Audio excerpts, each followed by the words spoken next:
All right, thank you for waiting. Before I'm going to start off, there are two donations I want to read out quickly. One is from Daniel from 15 euro. Super happy to see a Benelux speedrun assembly. I really appreciate all the good work you're doing for charity. Now it's my turn to chime in. Greetings from the south, Limburg. Thank you very much for that donation. Another one is from the role-playing guy 61. That's 30 euros. And that's saying Titus heck yeah. With that, we're gonna move on to Final Fantasy, all dungeons. Last thing I want to mention, there are still bid wars going on for this run, so check them out to make sure you donate towards that. I headed over to Cruel and Indie. Okay, welcome everybody. Hello, good evening. To Final Fantasy 1 for the PSP. Zita, since you're still on the mics, I would like to actually hear myself. But yeah, am I correct that the names are Titus for Warrior, Ducky and Warrior for the Thieves, and Pazzy for the White Mage? No, Warrior it's was only with 6 one letters. eye, one R. You can't fit it with two, so it wouldn't have worked either way.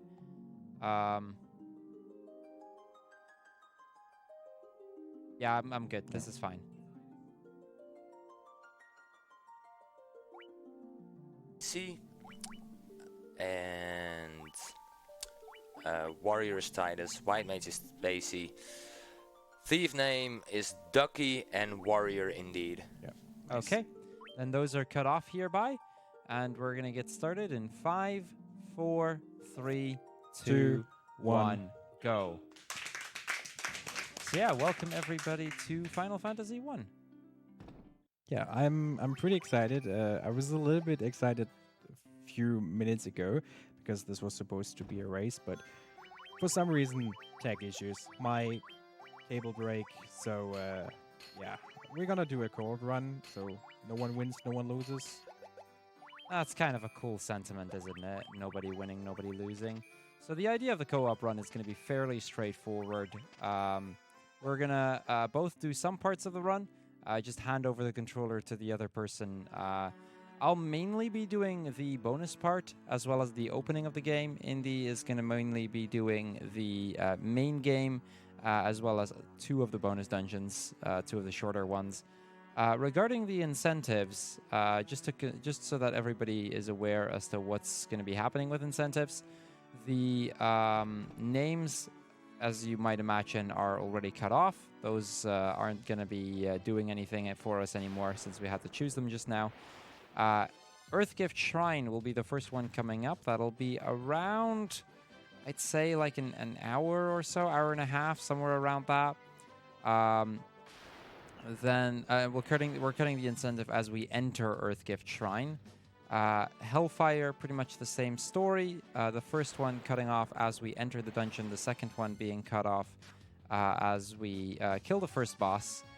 Unfortunately, we couldn't do it for Lifespring because there are 2 bosses there and you could choose one of them, but one boss takes about 3 minutes on an optimal fight, the other takes about 11 minutes on an optimal fight.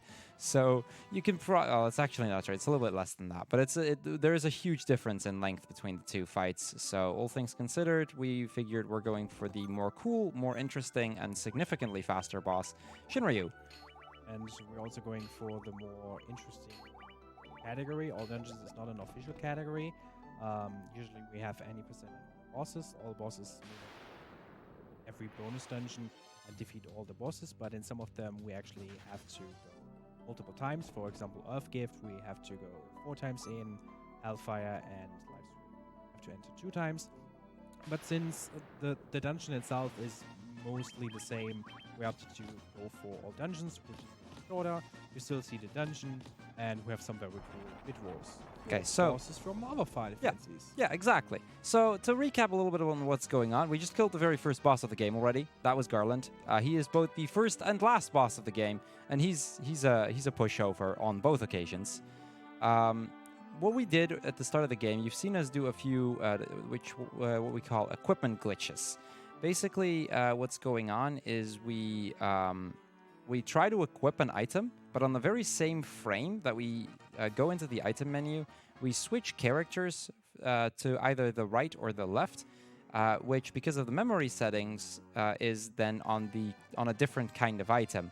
So, for example, if I were to try to equip the leather cap, which we picked up earlier, I will be equipping that as a weapon, which causes it to change to the exact same item with that ID on the weapon slot, which is the Judgment Staff, which is the most powerful staff in the game.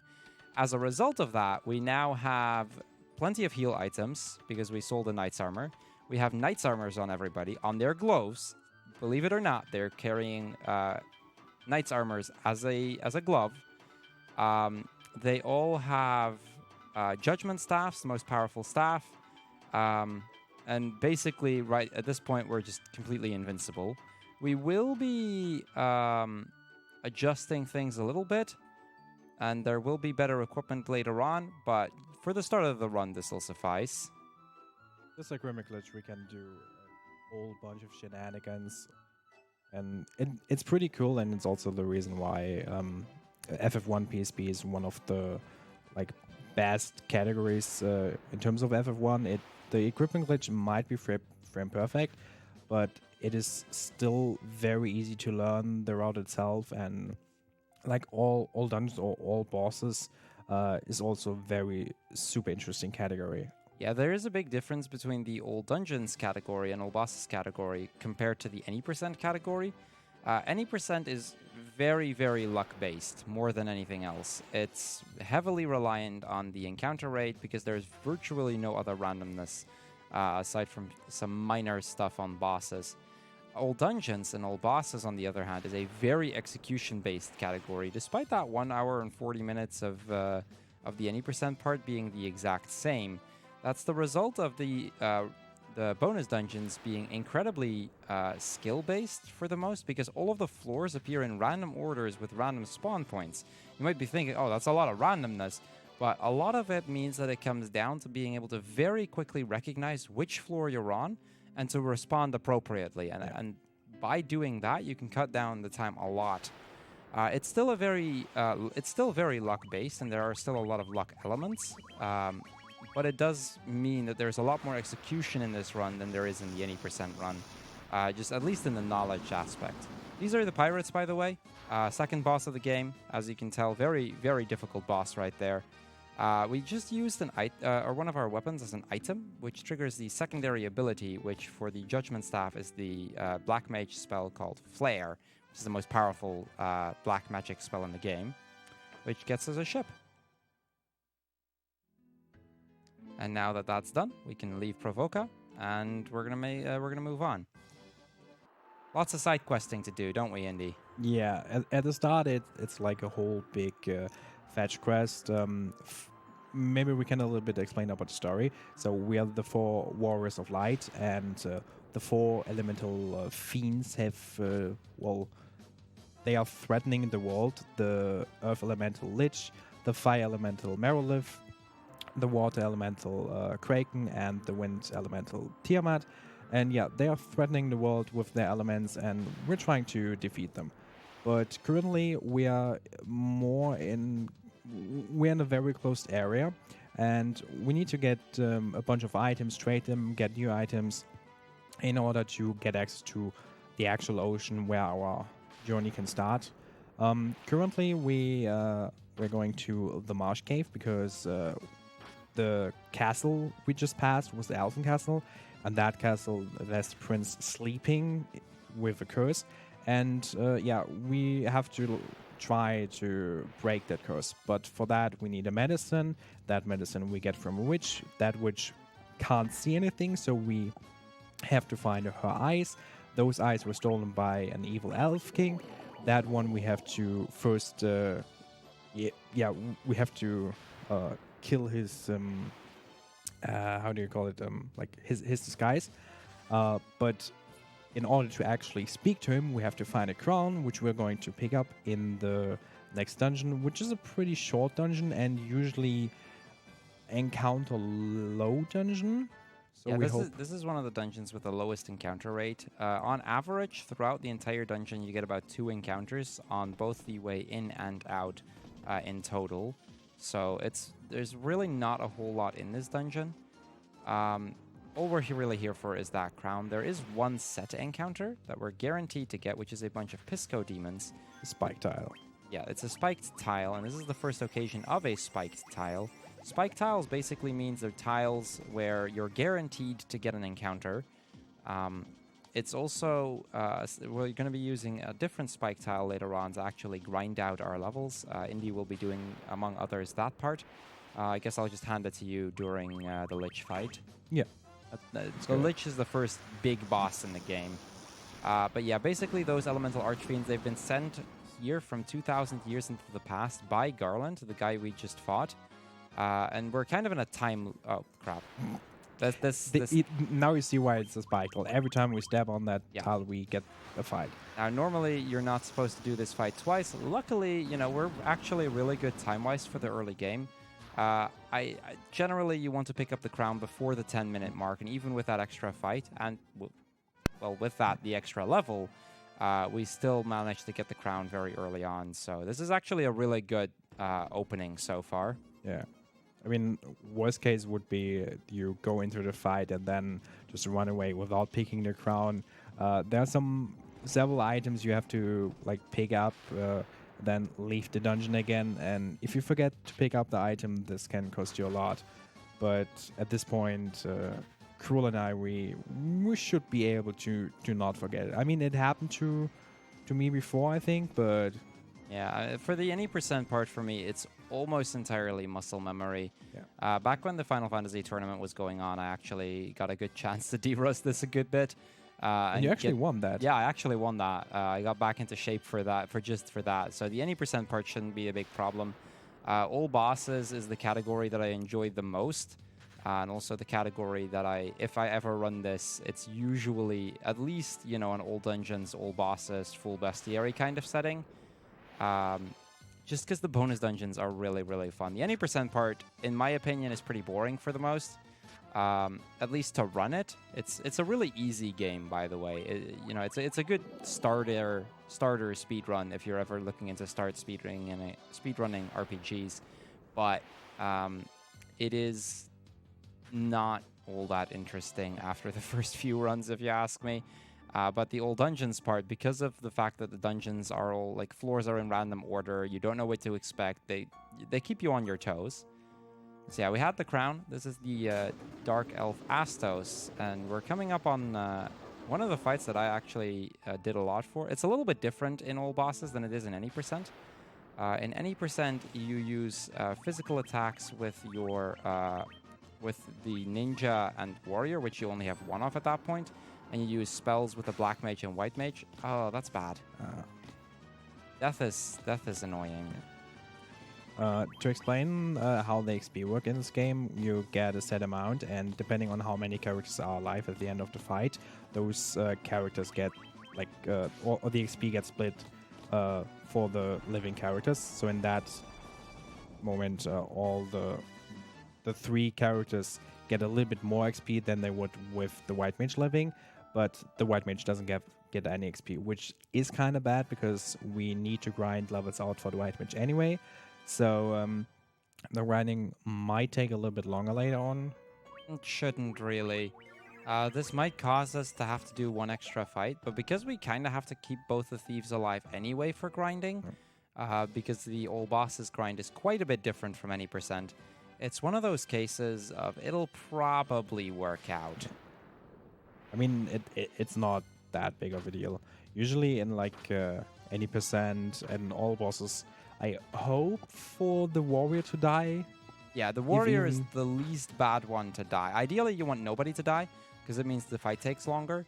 But if anybody dies, the warrior is the ideal situation, because that one doesn't actually need the levels as badly. So yeah, now that we have the crown, we're going to move over to Matoya. Get that potion from her. Basically, after Astos, you get the Mystic Eye, which is what gives Matoya sight, and that's gonna give us the what is it called? Jolt tonic. Oh yeah, the Jolt tonic. That's what I was thinking about. I couldn't think of the name. I was thinking of like a herb or something, but that's Dragon Quest.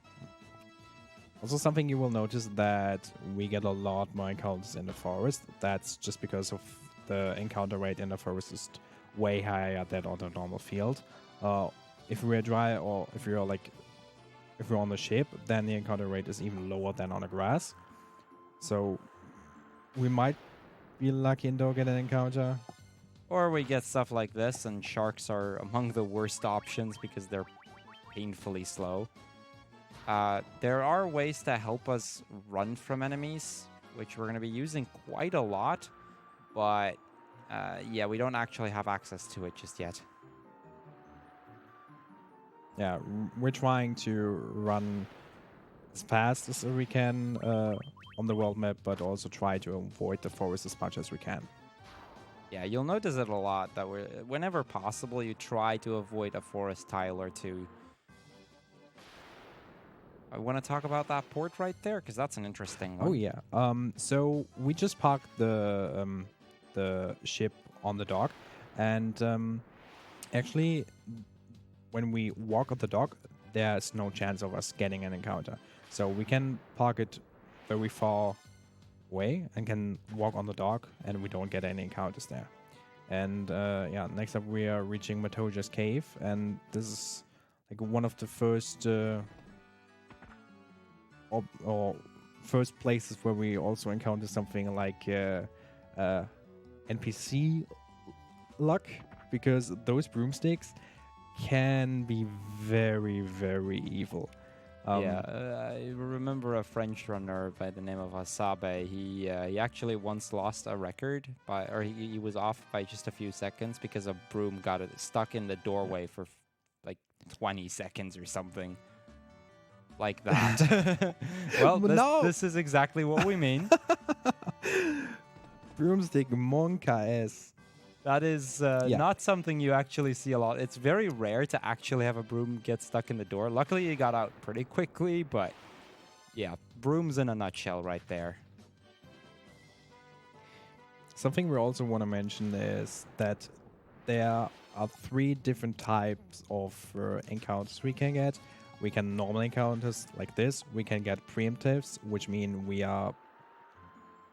definitely are able to run away, except if it's an unrunnable. No, you can always run from it, actually. Well, we can always run away from Unrunnables never show up as a preemptive.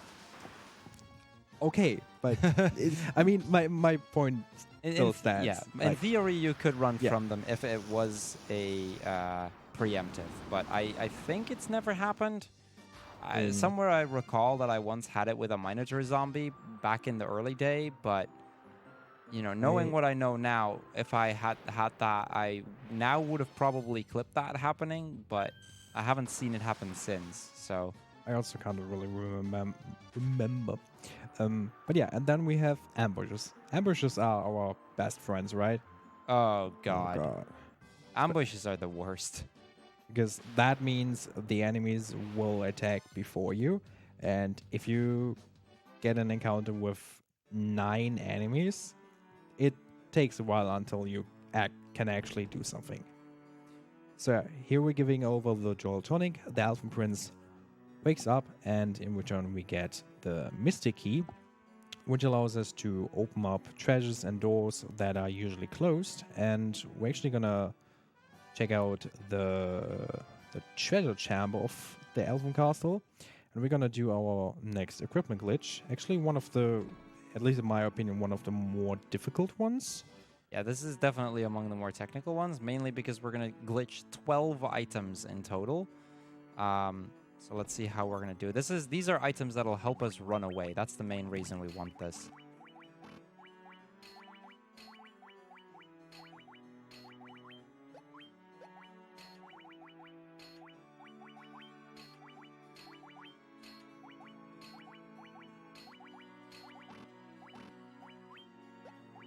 There we go. Okay, not my best menu ever, but it wasn't terrible either. It wasn't bad. You will also notice that we glitched the items in every slot but the shield slot. The reason for that is if we get attacked and there's a chance for us to block, and if we have an item in our shield slot that has no animation and then we block, then there's actually a chance that we soft block. There are a few items we can actually glitch into that slot, but those usually have an animation. We will do later on glitch the ribbon into that slot, which has an animation and which is pretty useful for the later part of the game. Yeah, so basically what happens with that is because you have a different kind of armor set equipped, as soon as you try to block it, it doesn't recognize the animation for that specific armor set. So it doesn't know what to do, and as a result, the game just crashes. It can very easily happen. Like, it's very easy to crash this game if you want to. But the result is also there are a few items, such as the ribbon and the lordly robes, but they're all late game items that we can equip there, which have existing stuff. And as long as there is an existing animation, it's fine, and it doesn't matter if you equip it in the shield slot. Yeah, that was the nitro powder, which we're going to be using near the dwarves in a moment. That was, by the way, the very first town that we started in. Ideally, if they had just, instead of giving us a bridge, they would have just given us that and a ship, we would have been on our way a long time ago. But apparently in this whole game, there's only like one ship. So they might have to think about what they're actually building. Yeah, the best part is that one ship is a pirate ship too. Yeah, this is Mount Duragar, and we're just going to give the nitro powder to one of the dwarves, which will trigger a cutscene, which we're going to partially skip, because cutscenes are in big part skippable in this game. We've already seen one cutscene skip at the start. You may not even noticed, but we skipped pretty much the entire story cutscene. It's about like a minute to a minute and a half normally, and we just go through it in a matter of seconds. And we're going to do the same thing here. All of the animated cutscenes are skippable by just mashing X. Also, you may remember that I earlier mentioned that we are kind of like prison in this part of the ocean. Yeah, we're just going to blow up the canal and we're going to access to the whole world. Yeah, that one nitro powder is what makes sure that the two different oceans are now connected, and we can cross no problem. Also, that Maelstrom you see there, this is one of the bonus dungeons, the Livestream Grotto, which is the second to last bonus dungeon we're going to visit before we actually like finish the game. Yeah, most of the dungeons are kind of, or we're gonna kind of do towards the end. Whisperwind, Lifespring, Labyrinth are 3 of the 5 bonus dungeons that we're going to do at the very end of the run. Earthgift, we're going to do somewhere in between because it's kind of on the way anyway. And the same kind of goes for Hellfire, I believe. Yeah. Yeah. I think we do Earthgift and Hellfire back to back. Kind of. I think there is Sunken Shrine in between or something, but yeah. Fair enough, yeah. Basically, all dungeons, I don't even think we have properly explained the category. I mean, it pretty much speaks for itself. We beat every single dungeon in the game at least once. That means all of the regular dungeons, which you have to do anyway. Technically, it adds the Citadel of Trials, but we would always do that in this category regardless, because it's a very useful dungeon. And it's actually faster to do it in any percent than it is to skip it. And then there are an additional 5 bonus dungeons, 1 for every main dungeon. Okay, I'm just going to kill these Sahagins. And then there is the Labyrinth of Time, which you unlock after you've beaten all 4 of the dungeons, or all 4 of the main dungeons. And then afterwards, we're going to go for Chaos' Shrine, the final dungeon in the game. So here comes another menu glitch. We're going to buy the Steel Glove, and this is what's going to give us the most powerful weapon in the game. We're going to be glitching the Barbarian Sword. Which is very interesting, because usually you get that item by defeating the Superboss Chronodia in the strongest form, which will happen in like 3 hours. So, yeah, we're just going to get it now. Yeah, we are actually going to get one normally, this is one of the few categories where you do. But it is, just to give a bit of an idea of how powerful this sword actually is, you guys may have at some point ever heard of a sword called Excalibur, right? Pretty. Oh, this is, by the way, a music glitch. Pretty common. Don't worry about it. But yeah, this sword is has about 3 times the base power of Excalibur. Excalibur being, I believe, 47, and this one 135, something like that. As well as it giving you an additional strength bonus of 15 when equipped. Okay, this is the first main dungeon. In one of the first very evil dungeons. You will see us doing our first safety save here. Yeah, this is one of the dungeons where it's fairly easy to die. It doesn't happen often, but I have definitely died here a few times in the past. Actually, stopped counting how many times I died here. Yeah, there's 2 ways you can generally die in this dungeon. The more common one is by an enemy called Cockatrices, which have a chance to petrify a party member on hit. Now the problem is, if all 4 party members are petrified, that means you're just game over. Get set back to the start of the game. I'm gonna heal everybody, by the way, because I kind of need to grind everyone anyway. The only exception may be the warrior, but we'll get to that later. But yeah, those can just petrify you on hit, and that can be very dangerous. There is another easy way to die here, which let's not make that mistake. We're gonna see the Pisco Demons. They are unrunnable in this case, so we want to try to kill them.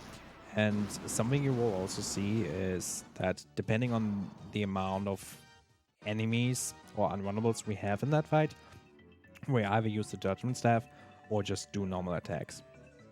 Yeah. The problem with Judgment Staff is that the animation of the spell takes about 8 seconds, which is kind of annoying and it's kind of unfortunate. In GBA, it was like 3 seconds, so it would have been a lot faster if we could have done just this on GBA, but GBA doesn't have that equipment glitch. And these guys are just annoying. So the other way you can die here is by enemies like this, which can paralyze you and start just chipping down your health. And that can be a lot more painful than it sounds sometimes. And the worst part is, if you get an ambush, there's literally nothing you can do about it. Especially not if you get like 9 of those, then they just do what they do, and yeah, you're dead. So this is the next boss in the game, the vampire. It'll show you missed it.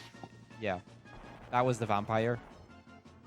The barbarian. This just shows how strong the barbarian sword is right here, and we get the star ruby.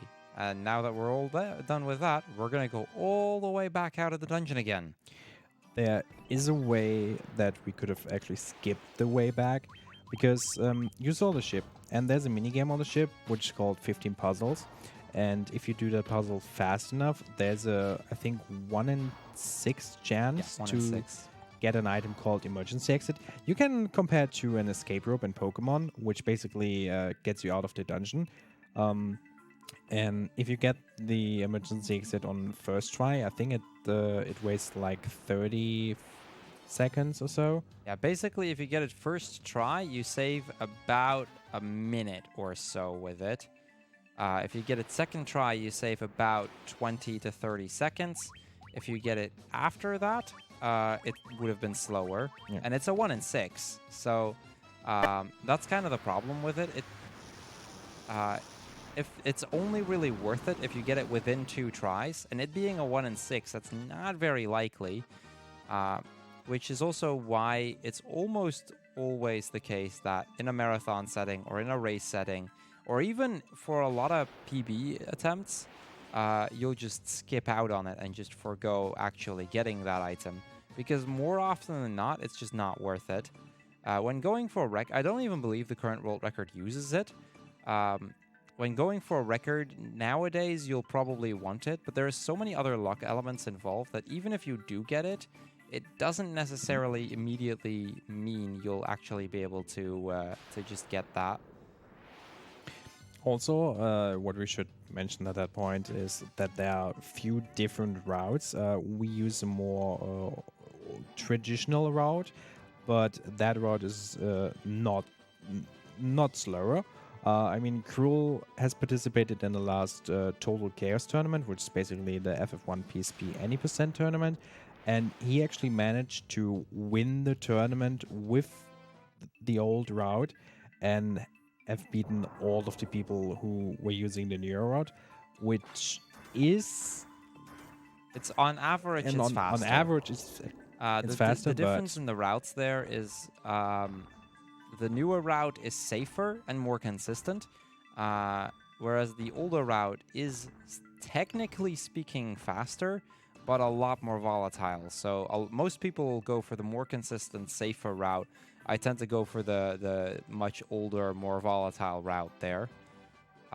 We should probably also mention that that is mainly a difference for any percent, as the old dungeon setup is very, very different from the any percent setup in a lot of ways, which is still very much based on the older route. So we'll be mostly seeing that happen here as well. Also, a very big difference to any percent is in any percent we use a warrior, a thief, a black mage, and a white mage. In this setting, we're using, instead of the black mage, we're using two thieves. The reason for that is the white mage is obviously for healing. The warrior is the character which helps us to get the barbarian sword earlier. You can use it. You can equip glitch the barbarian sword with the ninja as well, but we won't get the ninja for like 30 minutes, so we want to have it earlier. Yeah. And the reason why we don't need the black mage yet, the ninja is very powerful in the PSP version because he is super strong because of the barbarian sword. Yeah, and the thing with the ninja kind of is, it is the most powerful character in the game, if you can get him if you're not limited to equipment, which, because of this equipment glitch, is no longer the case, and that makes the ninja in particular easily, and by a long shot, the most powerful kind of character to be using. It has very high agility, which means it does more hits, which in turn means it deals a lot more damage. So it's just, we just want to make use of those as many as possible. Another thing with a black mage is it has the spell called teleport, and it has a spell called haste, and those are mainly the two reasons why we do a black mage in any percent. In all dungeons, we don't necessarily need that because we grind our white mage high enough that he can learn the spell exit, which will teleport us completely out of the dungeon, but I think we use it like 1 or 2 times anyway, so that doesn't really matter. Yeah. And the ninjas will be able to learn haste as well, so we basically have our black mages here. Yeah, all of the things we were to use the black mage for, we have in this anyway. There's only one dungeon for which exit is slower than teleport, so there's really only one instance of the not having a black mage being a big disadvantage. But as a result of that, we get so much more damage that it just completely mitigates that time loss right away. Seeing a lot of Pisco demons today. Yeah. But now you saw we have 2 Pisco demons. Our setup was still on the judgment staff, but since we had 2 Pisco demons, we would have been, well, it was faster to just attack. Usually if you have 3 enemies, it doesn't really matter. You can either go for attack or judgment staff, depending on what you're on. But if you have more than 3, you should always go for the judgment staff, which is usually faster, and less than 3, an attack is definitely faster. Okay, so earlier we picked up the Earth Rod, and that also gave me a good indication time-wise that we're actually still on a pretty solid pace. You want to get the Earth Rod around the 30-minute mark. We got it around the 29-minute mark, so that's kind of nice. With that, we can now actually pass further into the dungeon, which is where we're about to fight our first big boss in the game, and also the first point where I'm going to hand the controller to Indy for a while, so you can play for a good bit. I should probably say we're going to save before Lich, because this is actually among the more dangerous bosses in the game. Normally in any percent, it's probably the most deadly one. Not the most time-consuming one, that is still Chaos, but easily the most deadly one. However, in all bosses, in all dungeons, there is a few more bosses that are quite a bit more dangerous. So those will be our main points of focus later. The thing is, this guy has Blazara, which is an AoE spell that just deals a crap ton of damage and can pretty much one-shot my party. There he is. Let's hope he behaves. And yeah, he does. And that was Lich. That was the entire boss fight. This boss is either super free or super deadly. And most of the time, the fight is going to go like that. Nowadays, this fight is a little bit more dangerous, but most of the time, it'll just go like that. And then there are rare occasions where if it starts trolling you, it'll just completely kill you, no problem. And now we have a small cutscene. The Earth Crystal gets activated again. And we actually see a place we haven't seen yet. That is the Earthgift Shrine. So every time you defeat one of the elemental fiends, their respective bonus dungeon gets unlocked, so to speak. So we could technically go now to the Earthgift Shrine, but we're gonna continue with any percent for a little bit and go afterwards. Even though we could do it, it's pretty slow to do that right now. Yeah. So first we're going to make our way to Crescent Lake, where we're going to get a canoe. We should probably mention, you can do all of these dungeons pretty much in any order you like. Except for this one. Except for this one. The Earth dungeon is always going to be your first one, because it gives you the canoe, which then unlocks 2 dungeons, the Citadel of Trials, which we're going to do later on, as well as the Cavern of Ice, which is where we get the airship, or the Levy Stone, which we need for the airship, which from then on pretty much unlocks the entire rest of the map. Okay, so here we go. Now we're just going to move over to Crescent Lake. Try and, or at least hope we don't get too many encounters. Ambushes, they happen. We're gonna see how things go. And then once we're done with this part, we just have to go into town, get that canoe. We're also going to get a bunch of ethers. We want to just get as many as possible of those, because we kind of will need magic healing items later on.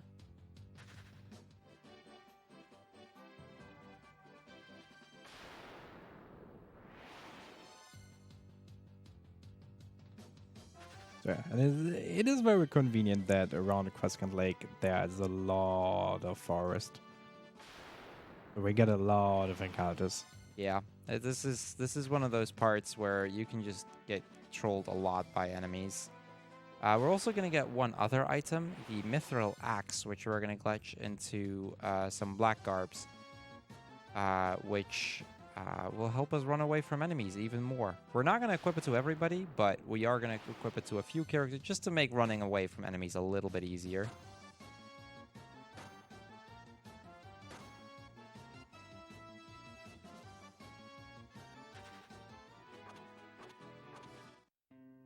You might want to heal that poison off. Yeah, I need to put the menu in here.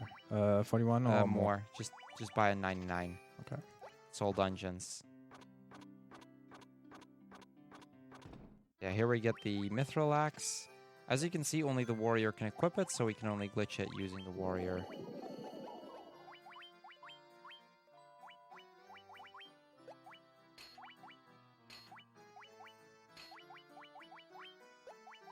Now we can opt to switch the 2 thieves to make it a little bit easier, but it depends on how comfortable Indy is with that. It's not really necessary.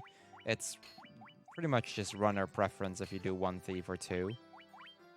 I'm actually gonna do it. I mean, we want to play a little bit safe, so... True.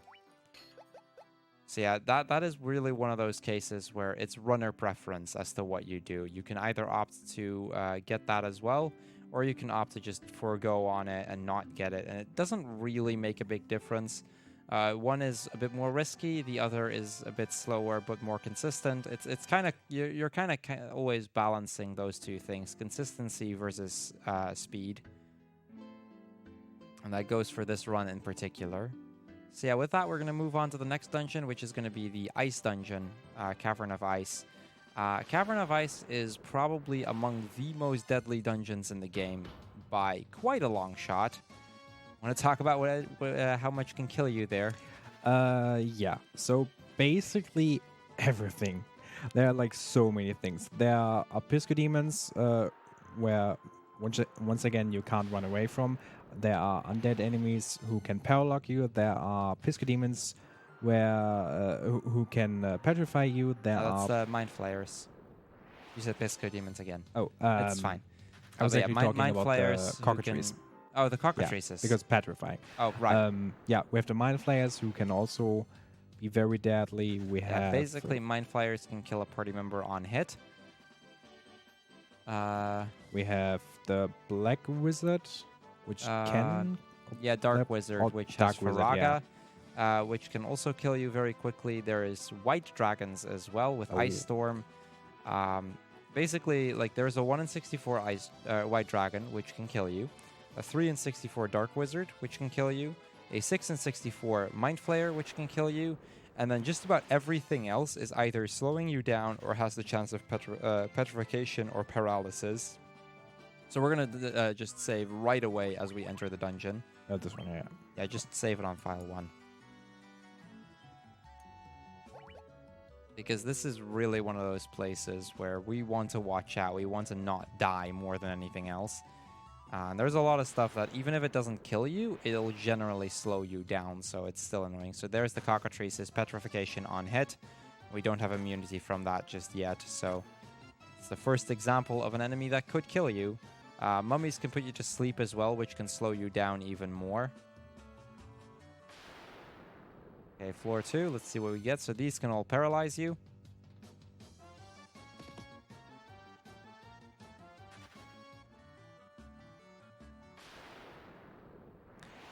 You see, we got a lot of encounters here. Yeah, and again, everything can paralyze. This is just one of those cases of everything can be very deadly. So I guess as we work our way through the dungeon, host, if you have stuff to talk about, feel free to. I absolutely have stuff to talk about. First of all, I've got 2 donations. Oh, no. Just staff. No, sorry, I make a mistake. I do not have 2 donations. There we go. I've got 1 donation from Jenga that is 50 euros saying great speed, speedest in fact with a heart sign. Thank you very much for that donation.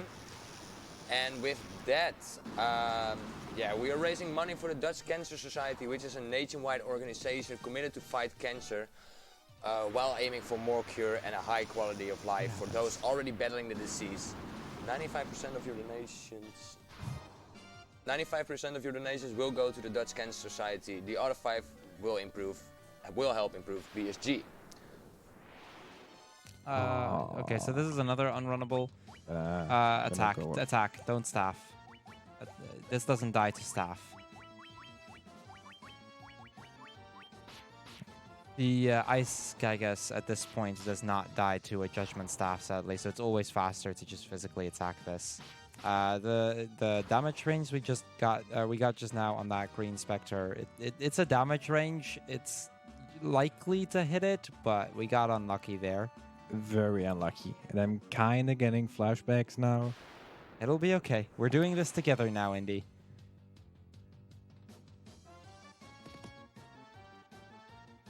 So yeah, these guys are just hard to run from. So we fall down here. Save right away. Yeah, okay. We save here. The next tile will have another spiked tile, so we kind of want to watch out here. Just try and run, see what happens. I think you'll want to run on the spikes a little bit. The warrior is slightly too high on health still.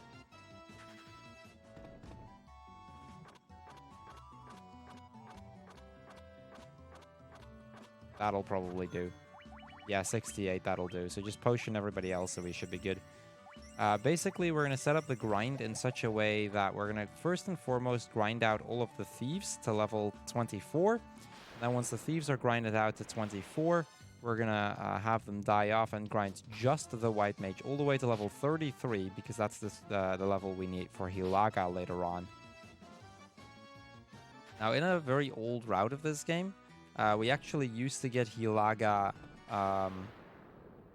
always, but we wouldn't do the Citadel of Trials, and then we learned that with Citadel of Trials, in any percent, you can skip Hilaga, and you'd only need to grind to level 18 and a half.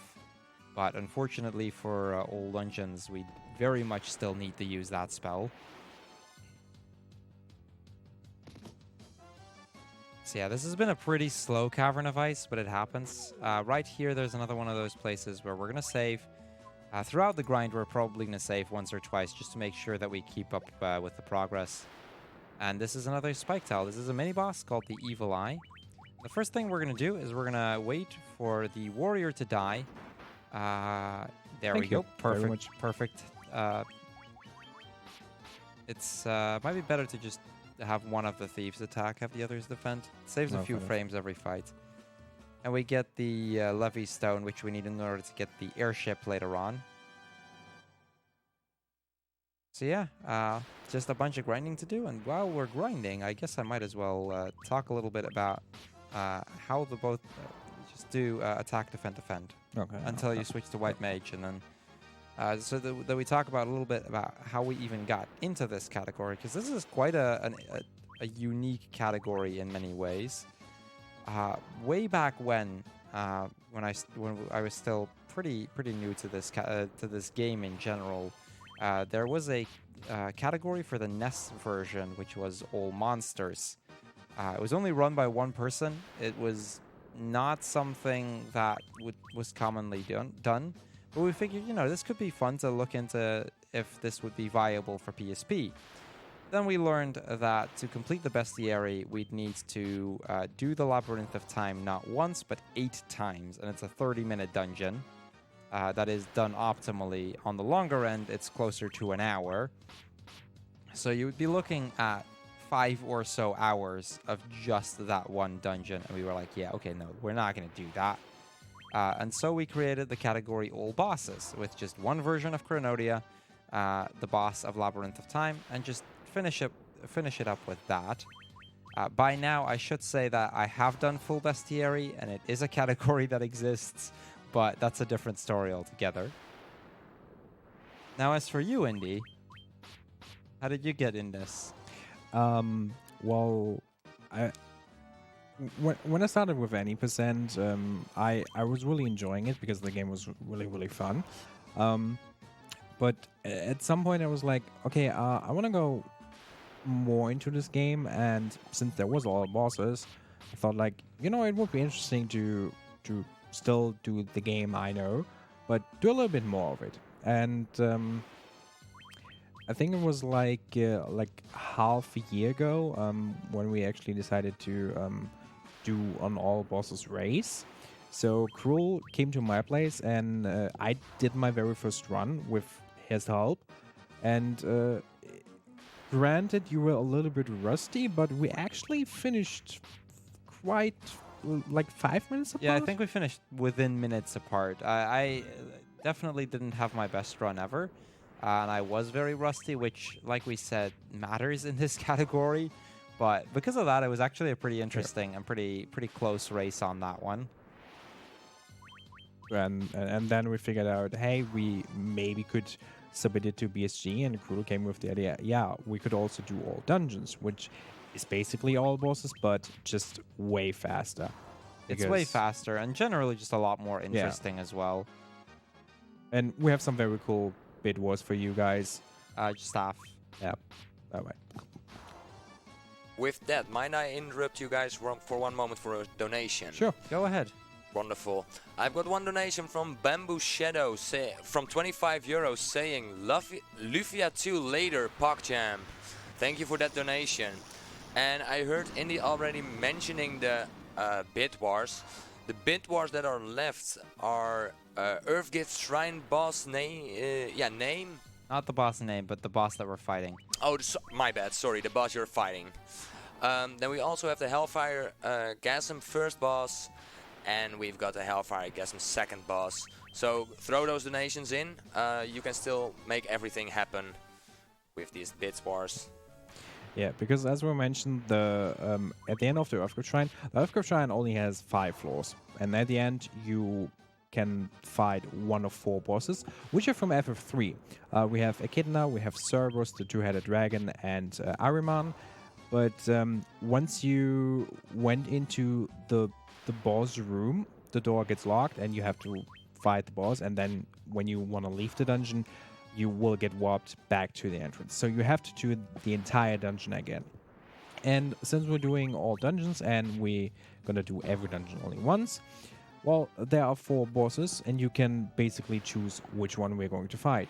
It doesn't really matter which one because Earthgift is pretty simple. Yeah, all of the bosses take about the same amount of time. Ahriman is slightly slower because it has a little bit more health than the others, but still all of the bosses there go down within 2 turns anyway. For Hellfire, it's kind of the same story. Scarmiglione is a little bit slower because it's 2 fights, but it's also a lot more interesting in my opinion. Oh my body. Oh my body indeed. And then Barbarisha Rubicante, it's kind of the same either way. So, you know, they're both interesting bosses, you know, especially if you played FF4 or like FF4. They can be quite interesting to revisit one of the bosses. Both of them have slightly different tech to them, as the way we kill them and the way we need to worry about healing and the likes is a little bit different between the two. But time-wise, they're about the same in that regard. Yeah, one more level on. I think this might also be a good point to just make a quick safety save again. Yeah, good idea. The thing is, there is very much a chance that while we're grinding, we get a random encounter that could kill us, and that would lose us all the grinding process. And that'd be really annoying, because that means we're here just grinding for more. I wouldn't be surprised if that happens to me, because I tend to have, like, the worst luck with this game. But yeah, for the other dungeons, for the air dungeon, Whisperwind, we can't choose the bosses, as we fight all 4 of the bosses anyway. So that dungeon is actually the same between all dungeons and all bosses. Lifespring is not, but as we mentioned before, there's a big difference in time between the 2 bosses, with one of the bosses just taking, I think, a good 5 minutes more than the other one. But so we're gonna take the cooler boss anyway. Yeah, we're gonna take the cooler boss anyway, the faster boss, as well as just, you know, it's your favorite character from the series. Just do one or two more fights with the thieves alive, and then you can start killing them off. Also, before you kill them off, make sure the white mage is healed. Yeah. So in a moment, we're going to try to kill off these 2 warriors. We're giving them a little bit of extra experience so that later on it'll be easier to get them some MP for haste. This is more so an old dungeon strat than an old bosses strat. As in old bosses, you don't have to worry about that as much, because you get a little bit more experience in old bosses than you do in old dungeons. But for old dungeons, we do really want to have that. So again, we're going to go over to a defend 3 times, and we're going to hope for Thundara. That's the spell we're looking for, which should 2-shot all of the, or both of the thieves.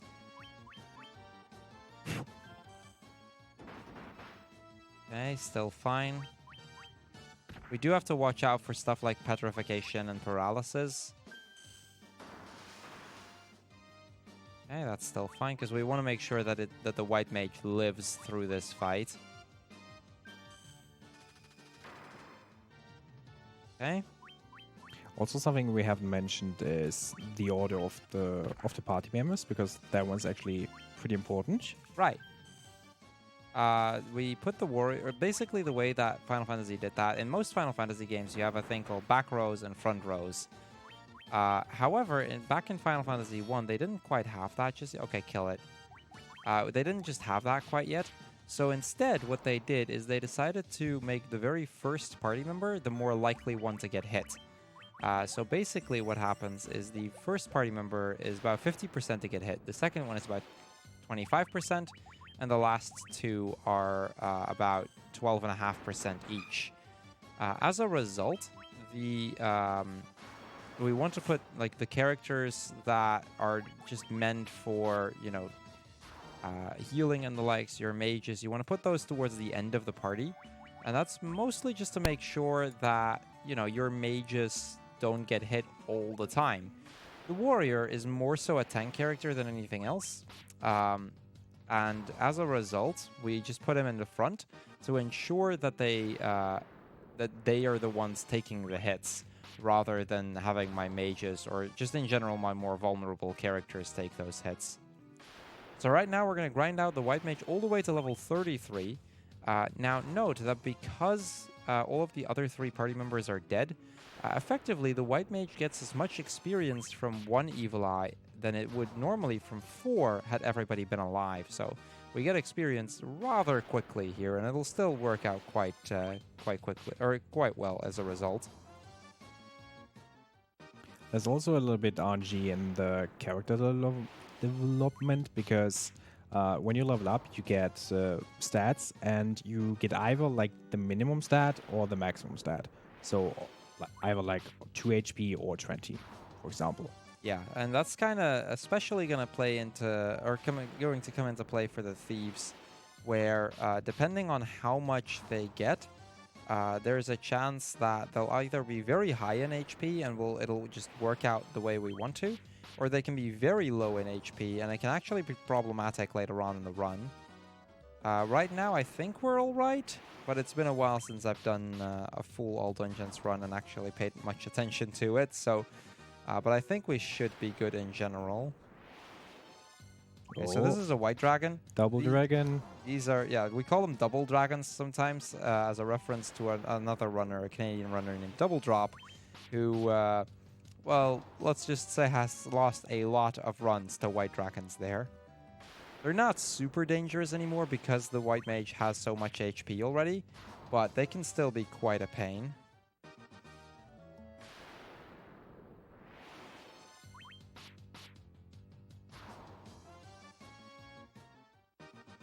So we're at level 30, Yeah, so we need 30, 3 more levels. yeah.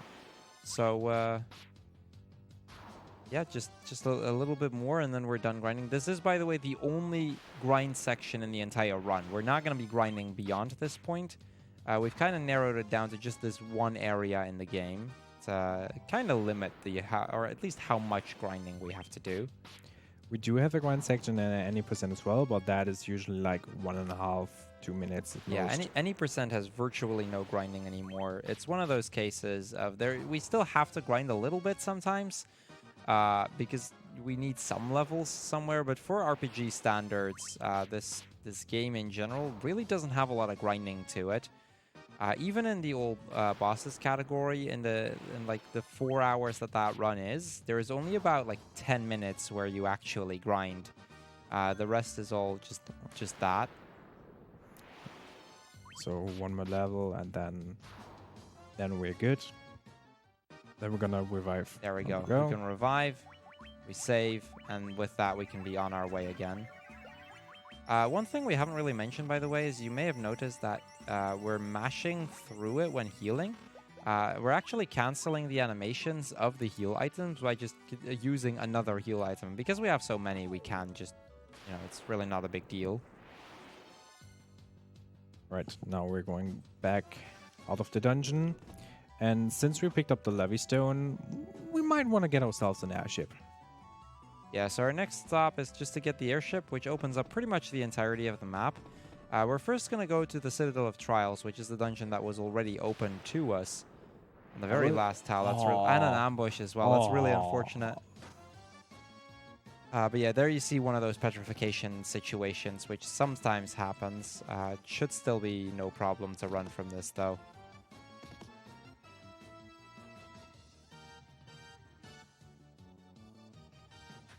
Okay, there we Thank you, go. White Mage. We have gold needles, luckily. Just sort the inventory. Oh, okay, that works too. Yeah, there we go. Now everybody is good again, and we can just keep moving. The Citadel of Trials is next because that'll allow us to get a class upgrade, which is going to make the warrior a knight, the thieves are going to become ninjas, and the white mage is going to become a white wizard, which unlocks a lot of extra abilities. It ups their stats a bit, and that's going to just be tremendously helpful throughout the game. There's a lot of points where we want to make sure that we have that. One of the additional things is that the white mage, because of that, can learn the spell Exit, which we're pretty much immediately going to get, as that's in Crescent Lake. Yeah, I guess while we get the airship, M3, if you have more to talk about. Yes, I was just about to ask. We've got one anonymous donation of 25 euro without any comments, so thank you for that donation. And yeah, now I'm talking anyways. If you're a Twitch Prime user, you can consider using your free monthly subscription right here on the ESA channel. You will get access to both ESA and BSG emotes, and you get to support both events. So what is holding you back? Thank you. Okay, so right here is the Ryokan Desert, I believe it's called. I'm not Yeah, entirely sure on Ryokan. the name. Yeah, there you go. Which is where we're going to get the airship. There's another cutscene here, which again, we're going to skip the bigger part of it once we get into the fully animated cutscene. I should probably mention, these cutscenes are only skippable on the PSP version of the game. In GBA and the likes, these cutscenes play in full. So that's just another case where PSP becomes faster just because of slightly different mechanics here and there. So we're going first to Citadel, Yeah. and afterwards we're going shopping. Left. Left. I think you're Okay, already too yep. far south. Yeah, so we can park it here. We're probably gonna Yeah, we want to save because currently we are not immune against status elements and insta deaths, and there's one enemy that can kill us instantly, which is the sandworm. It's actually happened to me during it's happened. This is kind of a funny thing. So there's I believe it's a 3 in 64 sandworm, or it might be more common in this desert actually. Pretty normal encounter. Normally it's fine unless it decides to ambush you and then earthquake you. If that happens and it hits every single party member, that instantly wipes. And it's kind of funny that this is normally the most rare death in the game. To my knowledge, it's only happened like 3 or 4 times in total. 2 of those times were during the finals in the Final Fantasy 1 tournament. Once to me during round 1 of the finals from this year, and once to an American runner, Lenafis, in the finals. Or actually, that was the semifinals, I believe, 2 years ago. So it's an insanely rare death, but for some reason it seems to very much target the finals of the tournament. So yeah, especially for marathon purposes, it's just a nice place to save. So yeah, and what's an RPG without a teleporter maze, right? So here is this one. The one cool thing about this teleporter maze is every single time we step into a teleporter, the danger value, which determines how likely you are to get an encounter, it completely resets. So as a result, it is actually mostly the case that for the first half of the dungeon, you're usually only getting like 1 or 2 encounters, and then the second half they get a little bit more common because you don't keep teleporting all around. It's also always the lower teleporter, just without exception.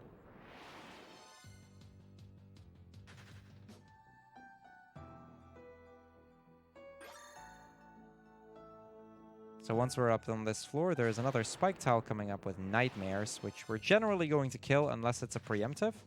We're going to get the healing staff, which glitches into the lordly robes, which is another piece of equipment we're going to be using a lot.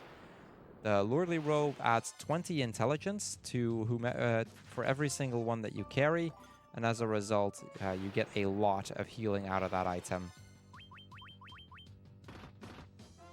And further down the floor, we're also going to pick up the gauntlets, which we need for the golden staff, which also increase our intelligence. Yeah, the golden staff is mostly an item that we'll only start using towards the bonus dungeons. Additionally, the gauntlet has the side ability to use Thundara, which we're actually going to use for most of Earthgift, as that's the quickest way to kill enemies in that dungeon. Additionally, because of how much intelligence we're going to be getting, later on we can also use the gauntlet on several unrunnables, as normally they don't die, but because of this being a different category and all dungeons having a lot more levels and intelligence, them actually being killable with just the white mage. So here we picked up the rat's tail, and we could leave the dungeon, but there is a spike tile. And maybe if we're lucky, we get a very rare item, which we might need for the later part, because this dragon zombie can drop a mega elixir, which we didn't got, No, we sadly. didn't get it. So the Mega Elixir is a pretty rare item. It's a pretty rare drop. We're going to get 2 by default throughout the run. 1 in Earth Gift. Actually, no, we don't get that in Earth Gift. So we're only going to get 1 Well, from... it depends on which... It depends on the boss that yeah. wins. I believe it's next to Ahriman. So if Ahriman wins the bid war, we get an extra Mega Elixir, which would be quite convenient. Yeah. If it doesn't, we only get 1, which we... which we get from the Phantom Train from Final Fantasy VI.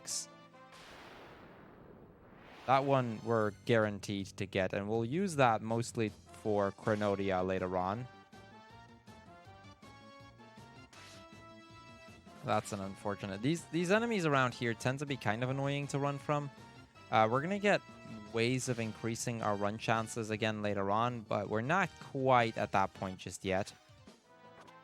I'm gonna heal because I want to save there. I'll save anyway because there are still the sandworms around here. So let's hope.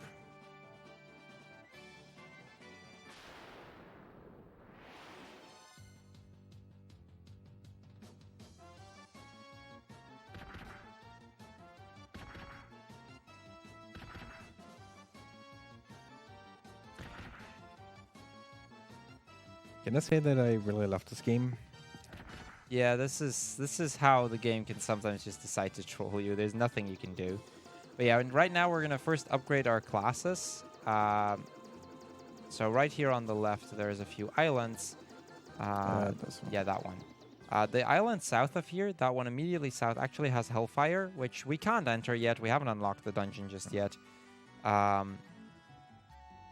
But we will be returning to these islands later on. And look who we get the class change from. It's Bahamut. Bahamut. Bahamut. How do you actually pronounce him? Bahamut? Bahamut? Yeah. Yeah, okay. That's basically- at least how I yeah. always pronounced it. So yeah, here we're going to get the class change. Make sure that all of our party members have, actually gotten all of those extra abilities, because those are kind of nice.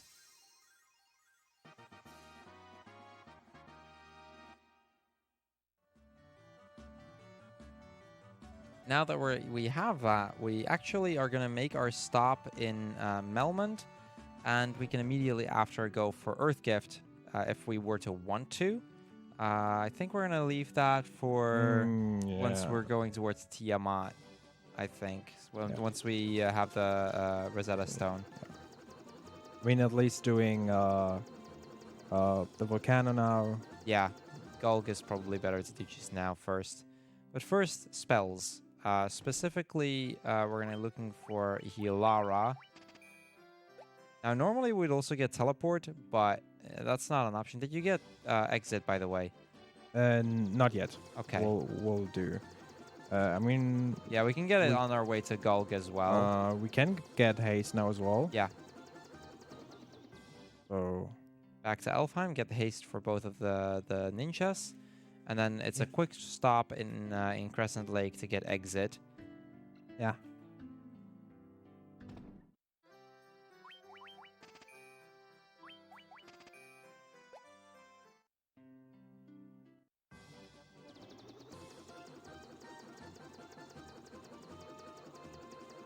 So we're going to go slightly off course here, get that Exit spell. We mainly need it for a few dungeons coming up later. Rip.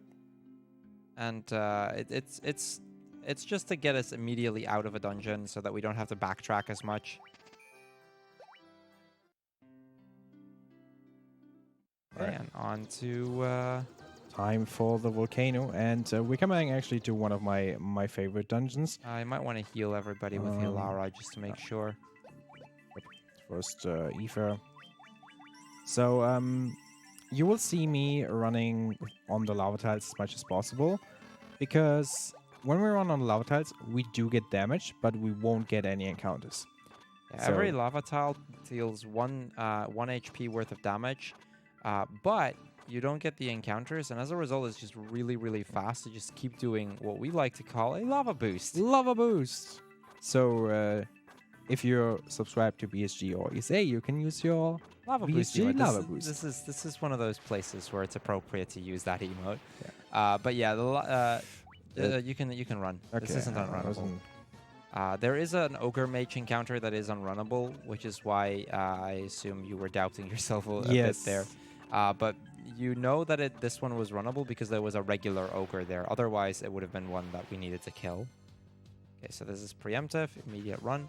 On average, you're going to see 2 to 3 encounters in this dungeon in PSP, which is fewer than in most other versions.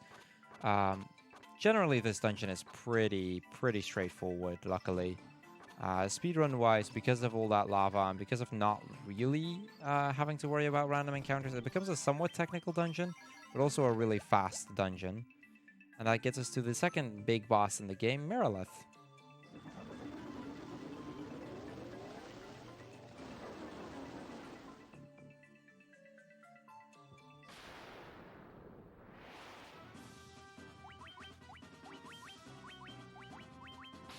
So yeah. We attack Merilith, and Merilith is down. And basically the same thing will happen as in the Cavern of Earth. The fire crystal will get activated, and we're gonna see a little cutscene where the Hellfire Chasm gets unlocked.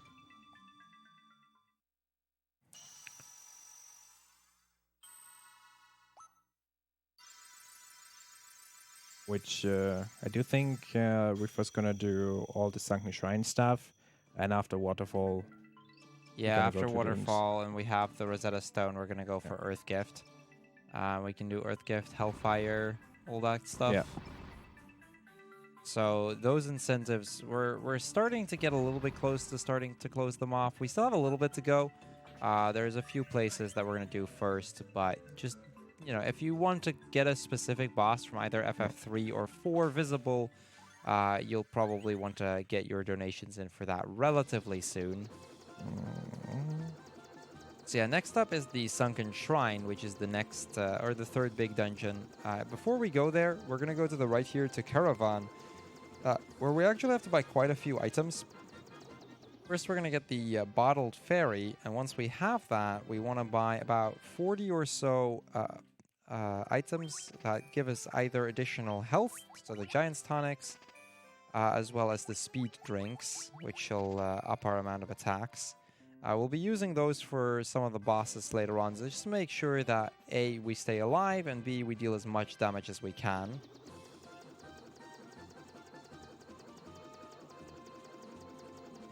And then once we have that, we move over to Gaia, which is where we're going to release the fairy so that we can get the Oxy Ale, which is an item that will allow us to breathe underwater, which we kind of need in the Sunken Shrine.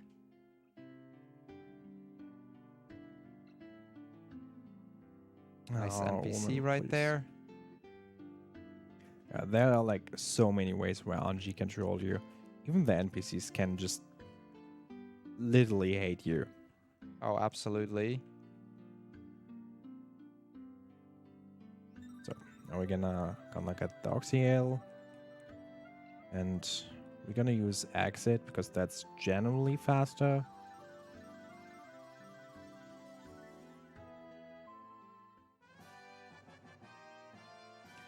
Now that we have the Oxy Ale, we can move over to Onrak, where we're going to get two things. First, we're going to get Hilaga.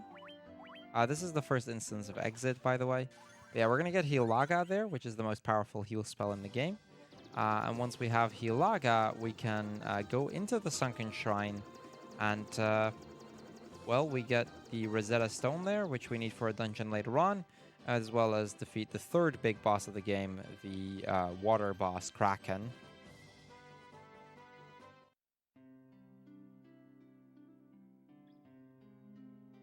Yeah, here we go to the white magic spell. This is what we need at level 33 for, because the white mage or white wizard can only learn that spell starting level 33. That's the minimum level we need. Since we have that, we can just move on. Also, fun fact, you can answer yes or no on the Sparrow, and the default answer is always no for some reason. Yeah. Now, the cutscene for going into it, luckily, is mostly skippable, so we're only going to see the very first bit of it, and on to Sunken Shrine, which, at least in my opinion, has my favorite Yeah. theme in the game. The music here is It's fantastic. definitely one of the better soundtracks. However, this dungeon itself is rather painful, as there are, again, quite a lot of unrunnables. The dungeon itself isn't deadly, contrary to some of the earlier ones, but it is very annoying in that a lot of stuff is unrunnables. There are the ghosts, there is the water elementals, which are runnable if there is a water naga, but that's pretty uncommon. Like that one. That one? Those only spawn on that one specific floor, floor 3. And then there is the Sahagan Prince and Chief, which actually also only die to a Judgment Staff from the White Mage. That's the only one to guarantee kill them, I think. Although Thieves might be able to kill them due to this being all dungeons, so we have more levels.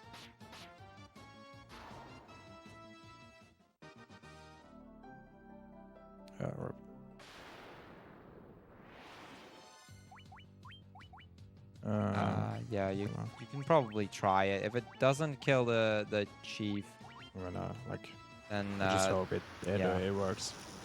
When they should die. Yeah, okay, Or so not. the prince doesn't die to it, but then it's just one physical attack.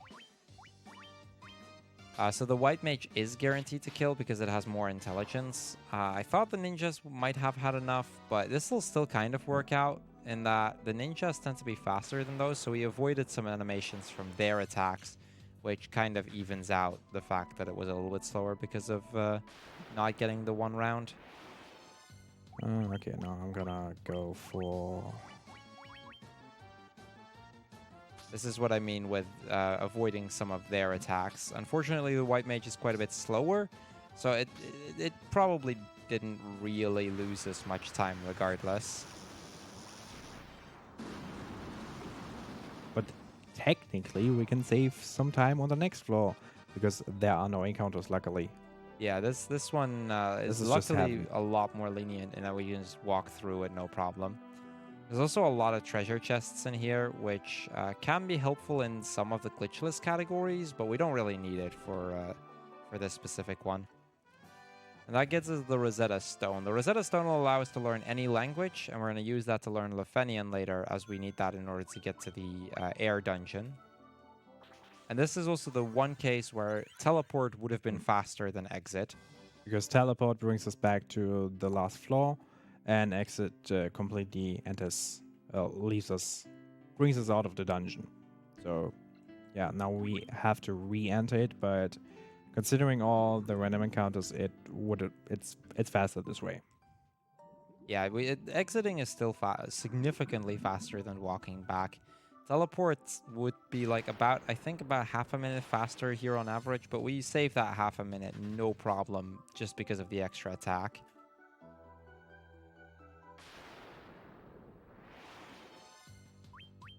We have been getting somewhat unlucky with the unrunnables so far, this already being the third Sahagan Prince and Chief combination and the fourth unrunnable in total. But that's just this dungeon. Sometimes you get through it with no unrunnables. Sometimes you get a ton of them, and it's completely down to luck.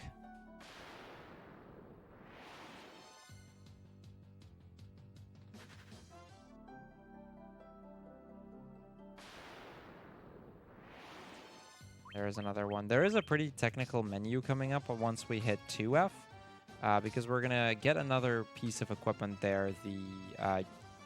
It's an axe. I don't remember exactly. The light axe? Yeah, the light axe. Through which we're gonna be able to equip some survival vests, which will increase our running chances significantly.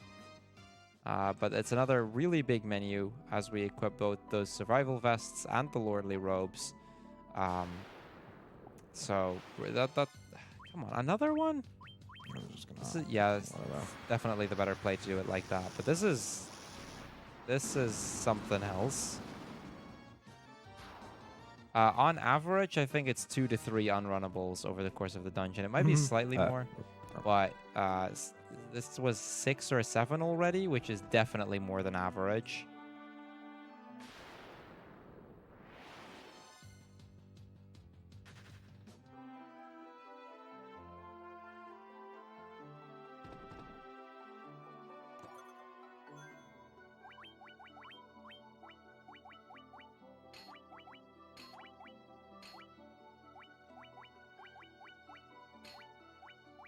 Oh.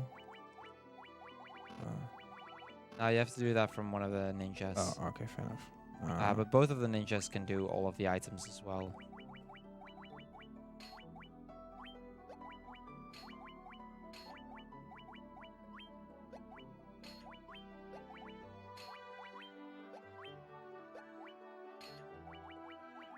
Okay, so here we're going to go slightly different. Lordly Robe, Survival Vest, Lordly Robe, as we need that extra magic.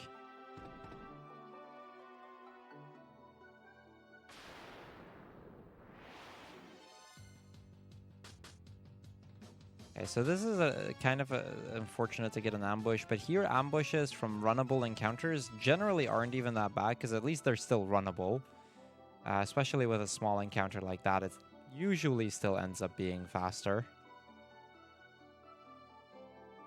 With that, it's on to the next big boss, after which we're gonna start heading towards Earthgift Shrine. So we're closing that incentive relatively soon. So just making that call. Again, we're going to close it off as we enter that dungeon. So you've got, I want to say, about 4 or so minutes left before that dungeon gets closed, or before that incentive gets closed off.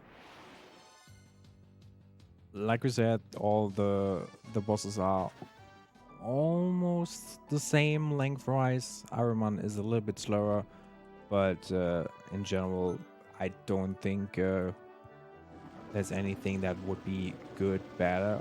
I don't know, Cruel, do you have any personal preferences for a boss? I mean, I'd still say Ahriman because of that Mega Elixir. So that'd be a preference. Personally, I really enjoy the Echidna fight. It's kind of an interesting one. Actually, we have slightly more time because we still have Waterfall, I just realized. So it might be more like 7 or 8 minutes, but we're still getting pretty close to it. And if we're talking about Waterfall, it's probably 10. Because Waterfall is terrible. Yeah, Waterfall.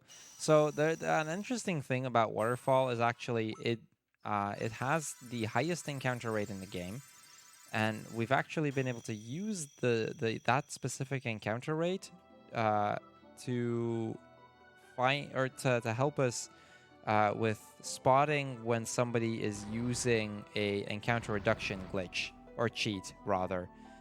We had that a few years ago where, or like I think a year and a half or so ago, where some people used a encounter reduction cheat, which suddenly made the run like 20 minutes faster because, it was ridiculous. But the thing is, it'll reduce the encounters in every single dungeon except this next one. Because of the natural, or the 0-step encounters already being a relatively high number, and as a result, you still getting a decent chunk of encounters in that one dungeon. Even with reduced encounter rates, it's still the exact same amount as you would with full-on encounter rate, and it's the only dungeon where that's the case. So that's kind of a cool little thing there.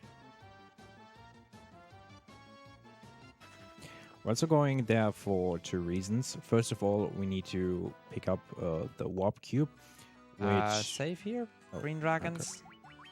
Okay. There are some things that can kill you here. It's really rare, but it's a very annoying dungeon, yeah. So yeah, we want to pick up the warp cube, which is one of the items we need in order to get into the air temple later on. The Flying Fortress. Basically, in order to get to the Flying Fortress, we need to get to the Mirage Tower, which is in the desert, for which we need the chime in order to enter. And then we use the warp cube at the top of that dungeon to warp to the Flying Fortress from there. And the second reason why we're going here is because we talked about the ribbon before. Now we're actually gonna get it with a very interesting glitch, because instead of glitching the ribbon into something, or like into the equipment slot, we're gonna glitch the ribbon into an item, and with that item we're gonna glitch the ribbon. So we kind of duplicating it somewhat. Yeah, basically, we get one ribbon, we want 4, and the best way to do that is just to glitch it into its respective weapon, and then use that to glitch 4 ribbons in turn, which is the one item we can actually equip in the shield slot. Now, the ribbon grants us 50% resistance against every single elemental magic type, as well as giving us an additional immunity against every single status effect. The only exception to the rule is certain non-elemental instant death things, but they are incredibly rare. Okay, so while we're doing this this equipment glitch, M3, do you have some more to say? I absolutely do have more to say. I've got 2 donations. One is from Senior Boxtech. It's a €25 donation saying, "Greetings from behind you. As a fellow runner of this game, I'd like to show my support to you guys. I do have one request, to battle a hairy man." So that is going to the bit war Okay. of... In that case, I'm going to interrupt you real quick here. Ooh. Which boss is currently in the lead? Because we need to know that soon. Okay, well, it isn't in the bit war, so it says two-headed dragon, but he donates €25 to Ariman, so that means Ariman is in the lead Okay. with that. So that's the boss you need to fight. The second donation is a €100 donation by Anonymous, Nice. and it literally says, "Everybody dap." Yeah, okay. I said I would dab for €100, so there you go. Thank you so much for the donations, guys. A promise is a promise. I mean, I would have done it for like $20. So people were saying in chat that, you know, everybody can be bought pretty much Yeah, to dab. you And I said can be I bought. promised somebody yesterday that I would dab for €100 donation. So yeah, Wow. promise is a promise. Okay. So yeah, we're gonna close off that incentive here. So if you can close it off, and then once it's closed, confirm that we indeed have Araman as the winning one. We still have a few minutes before we actually get to the bosses, so just take your time to confirm it. Okay, so this is the first, the first bonus dungeon, Earthgift Shrine. 5 floors, all in random order, but most of the floors are pretty straightforward. There's 2 really short ones. This is one of those 2. This is the really long one. This is where we're going to get the gauntlets into play. So we're going to just basically can we still defend... run away? Yeah, yeah. no, just you still need to fight them. Oh. So what we're going to do is we're going to defend with everyone except for the white mage, and then use the gauntlet with the white mage, which will pretty much kill every single random encounter that we need to fight. The thing here is that in order to get to the end, we need to fight a bunch of these soldiers. And this is also what makes this dungeon in particular as long as it is. The dungeon itself is actually really short and really straightforward. But because there is, I think about 7 or 8 of these enemies, if not more, that we have to kill, it just really breaks the pace in this place. And if you play the dungeon casually, you can get lost very easily. Because there are many ways you can go, but only one will actually bring you to the end.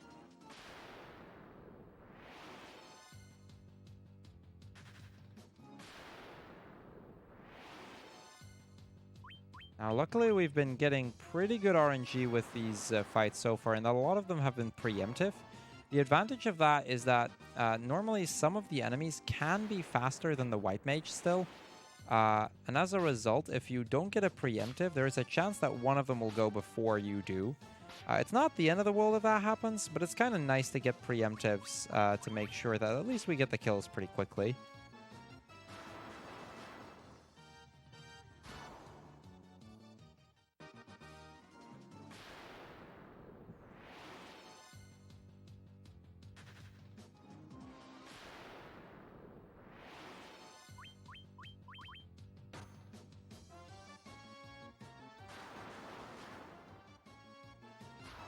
So yeah, this is also kind of one of those dungeons where there's not a whole lot to say about this floor in particular. There's 2 more floors that are coming up.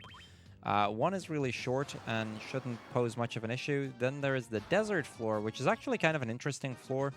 It can do some, or it has some pretty cool, cool stuff to I think it was this one. Sorry? I think it was this way. Yeah, you're still going Okay, the cool. correct way.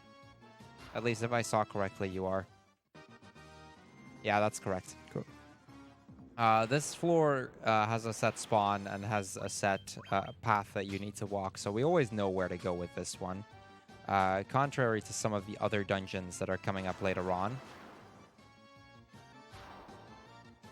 I mean, Earthgift and Hellfire are definitely the easier ones because, like, Earthgift has only 5 floors, and well, that one is set, and the other one are so linear that you can't get lost. The desert is a little bit tricky, but depending on where you spawn, you can navigate yourself somewhat. Yeah, And it's really down to where in the desert you start. It can go either very, very quickly, in which case we might be out of the desert in a mere seconds. It can also take us a few minutes to navigate our way through that entire thing. It's something else. And then we have Hellfire, where we have 10 floors, and they are a little bit more tricky, but still not that bad. On Lightspring, we have 20, we have 40 in Whisperwind, so those are definitely a little bit more tricky to learn. Yeah, it's also you'll see that we'll switch controllers a little bit later again. We've kind of set it up right now in such a way that I'll be doing the more difficult bonus dungeons, as I've got a lot more experience with those, whereas Indy will be doing the somewhat more straightforward bonus dungeons. Indy has practiced all of them. I should probably mention that along with it. So it's definitely not just to take that away from him. Yeah. But I've run this category quite a lot to the point where the current record in this is going to be hard to beat, I would say. It's probably still beatable, but it wouldn't be easy. Whereas Indy is still relatively new to this category, so we kind of figured that those are probably the dungeons that I should be doing. Hellfire and Earthgift, we've both practiced plenty to the right here, yeah. Okay, all right. We've both practiced plenty to be able to pull it off regardless. So the thing with the desert is there's a bunch of trees here, and some of the trees will form arrow-shaped things like that. The basic idea is, unless you have a map and you know exactly where on the map you are, just follow the arrows, and you'll always be able to get to the right exit. I should also once again mention that this was supposed to be a race, but because tag issues, we just decided to make this a quad race, which is still a cool thing. And especially for marathon's sake, it might be a smart choice that Cruel goes for the... Yeah, so I'm going to interrupt easier you here dungeons. real quick. Which boss won? Because this is the point where we need to know that. Yes. Top right. As top right, not left. At least if my suspicion is correct, it's top right.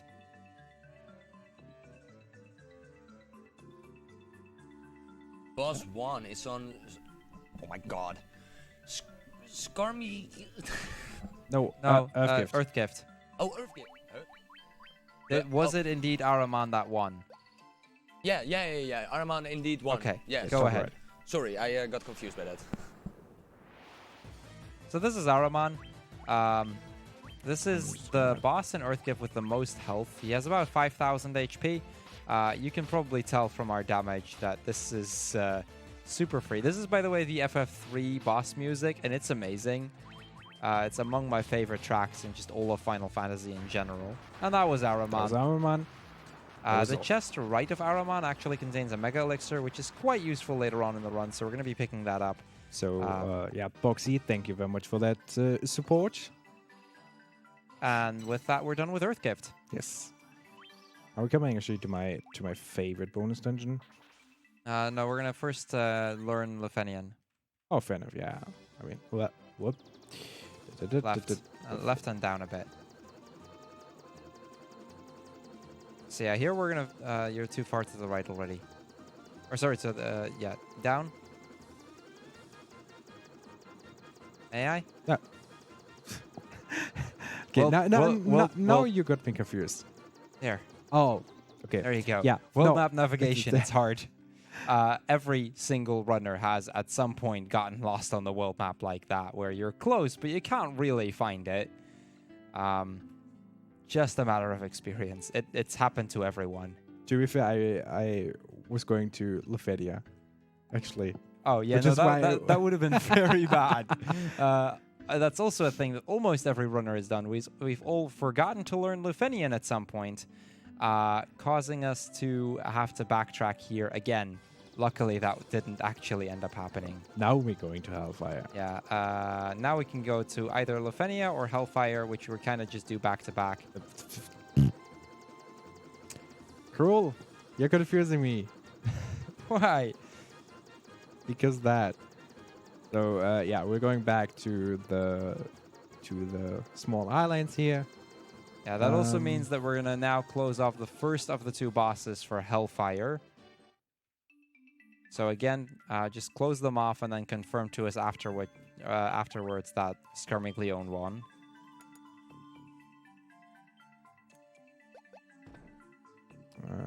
So yeah, this is Hellfire, and Hellfire is quite a technical dungeon. It's 10 floors, all but floors 5 and 10 are set. The other ones are all in random order with random spawns, and they can be quite something. No, up. No, it's up. Yeah. Yeah, you got the good spawn, though. This floor has 3 spawn points. We call them the good, the bad, and the middle. This one was the good one. The good one is about 30 seconds to a minute faster, so it's quite helpful. None of the encounters on that floor are random, so you know, kind of cool little side fact. All those encounters were set encounters, which we can try to avoid to the best of our ability. Also, don't tell me where to go. I should know this. I know. I'm not telling you. Cool. Okay, that's a labyrinth.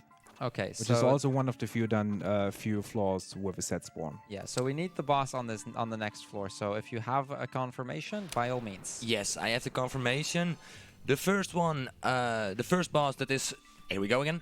Scarmiglione. We should have called him just Oh My Body. Yeah, Oh My Body works. Oh My Body. That would have made it a lot easier indeed. Yeah, but yeah, you're welcome. Scarmiglione or Mylon is going to be our first boss. Is he actually called Mylon? In the SNES version of FF4, it's Mylon and Mylon Z, because Wow. Scarmiglione didn't fit. I wonder why. And then as soon as we kill the boss, we're going to cut off the other of the Hellfire bosses. Which should be easy to pronounce, M3, so... I'm mean- not sure. Well, I mean, a lot easier. So Scarmiglione is It's going up.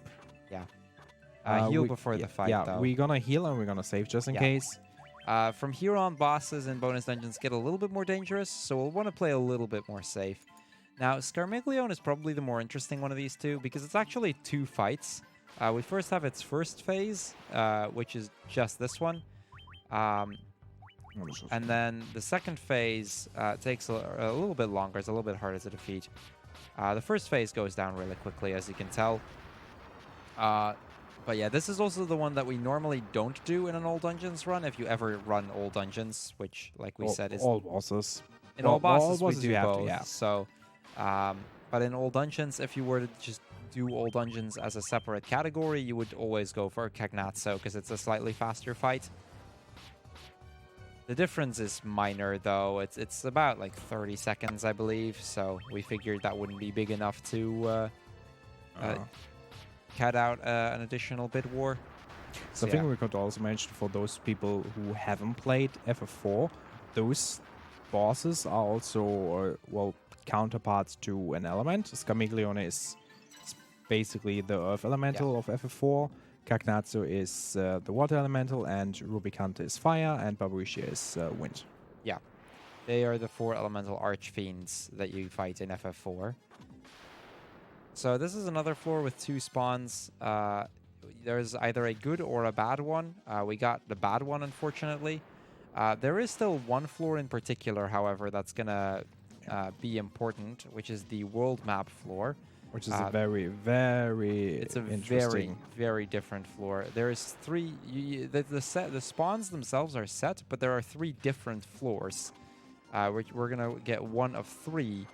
The good one is about 2 minutes faster than the bad one. The middle one is about 30 seconds slower than the good one. So we really want to get either good or middle, which we did. This is middle. This looks good. Yeah, this is the middle floor. So the advantage of the middle floor is that it's just a matter of getting to the ship and then immediately going towards the exit. In the good one, you don't even need to get the ship. You can just use the canoe. And in the bad one, you have to get the airship, which is really slow.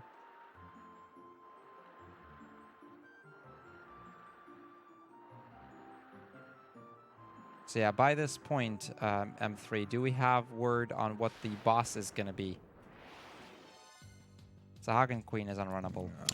Alright, the second Hellfire boss. Give me a second to figure out that. Second Hellfire boss is gonna be... Yeah, it would be easier, yes. I know, these names are fun, right? Just do the white mage only. Barbarica. Barbarisha. Yeah, So close. so close. Good try though, M3. Good try. I'll give you credit for that. But yeah, we're gonna do Barbarisha next then. That is, cool. I believe, the first one. Just save before the boss, regardless. If we pick the wrong one accidentally, we just... Babuisha is right. Yeah, I thought so. I know. What's this? That's the airship. We haven't talked to the pirates, so we can't get that airship. But the island next to this will actually just have the exit. I was a little bit worried that we were going to get the bad floor, because the bad floor is awful. This one will be fine. This is generally one where we're like, okay, no big deal, we'll take it. Cool. I mean, it wouldn't be the first time if I get the bad floor on a marathon run. Okay. Okay. I know where I am. Yeah, the bad floor. I remember when we did this as an incentive at ESA, and I got all the good floors, and Indy got all the bad ones. He got worst spawn on just about everything. And usually you can finish this dungeon in under 10 minutes. And if you get all the bad floors... If you get all the bad ones, it's really hard to do that. And Indy got that. So it was really unfortunate to watch that. But yeah, that'll be it for the FF4 bosses after this next one. As we go for Barbarisha, the air elemental boss. It was also very unfortunate to run this. Should be good, yeah. But yeah, all in all, I'd say this was a pretty good Hellfire for the most.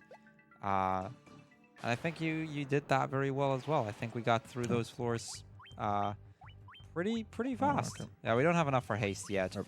Haste usually unlocks somewhere in Whisperwind, so we will hopefully see it there. We might not even get it until Lifespring. Yeah, with the random floor order, this is another one of those dungeons where execution matters, or especially knowledge matters. And luckily, it worked out nicely. This is also the boss that we would do had this been a regular old dungeons attempt, so to speak. Ooh, that is painful. Phoenix. Okay, yeah, you probably need to heal her. Okay, that is... we could die here, but it wouldn't be the end of the world if it. Ooh. Okay. It wouldn't be the end. We're gonna of the go world. for it. We're gonna try. We just hope. I think it's well. I mean, at this point, just like.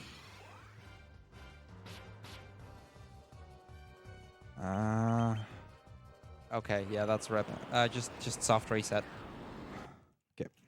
Well, this is the unfortunate thing about Barbarisha. Cyclone hurts a lot.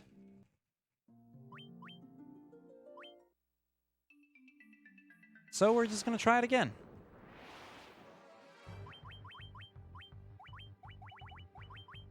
No, we played a little bit safe. We don't attack with the White Mage. We just go for Ilara to make sure that we don't die, which is probably the better way Yep. here. In this situation, probably. We still kind of have a downside that we're slightly low on HP with most of the party members, so Cyclone just does a lot of damage. It's not very common to die on this fight, but this is why we saved here, because this can happen.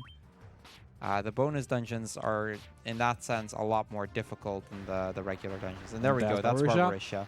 As you can see, now the fight went over no problem whatsoever. Yep, you can go for it. Okay, so that was the Hellfire Chasm. So that means up next is Lufenia, and then we're gonna go for the last big boss of the main game, Tiamat. Shall I take over past Tiamat? Yeah.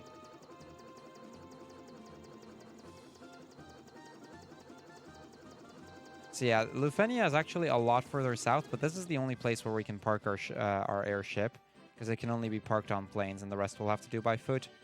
Luckily, the unrunnables here are now killable by having the White Mage use a Gauntlet, whereas normally they would be unkillable with just using that. Normally, we would use the Judgment Staff on the Minotaur zombies, but yeah, we are a lot better equipped now. So yeah, here we just go for the Gauntlet. This is also one of those places where there is a difference in the any % routes between the old and new route. Because in the new route, you actually have a Mage Staff, which deals fire damage, which is super effective and therefore actually still kills them. For the old Dungeons category, just because of this, you wouldn't even need that, as you can just kill them with the Gauntlet, which is about as fast, and you wouldn't have to do all that extra menuing. So this is also kind of why the more classic route is generally still very much viable for all dungeons and all bosses, whereas it starts to become less so the case for any %.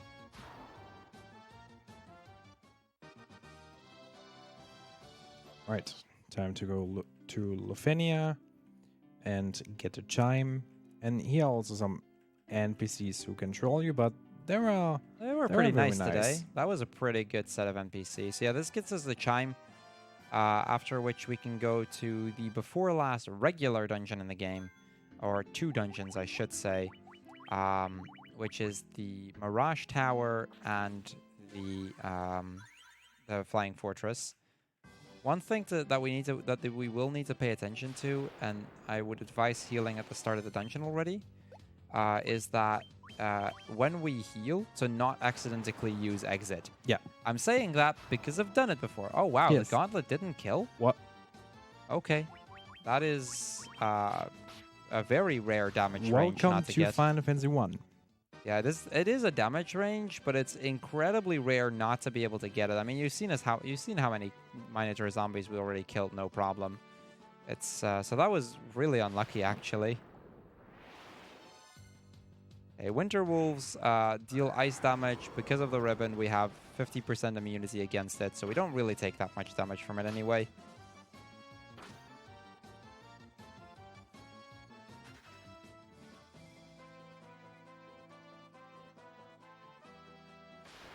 So yeah, at this point we are out of range for all of the unrunnable encounters, so at least we don't have to worry about that part anymore.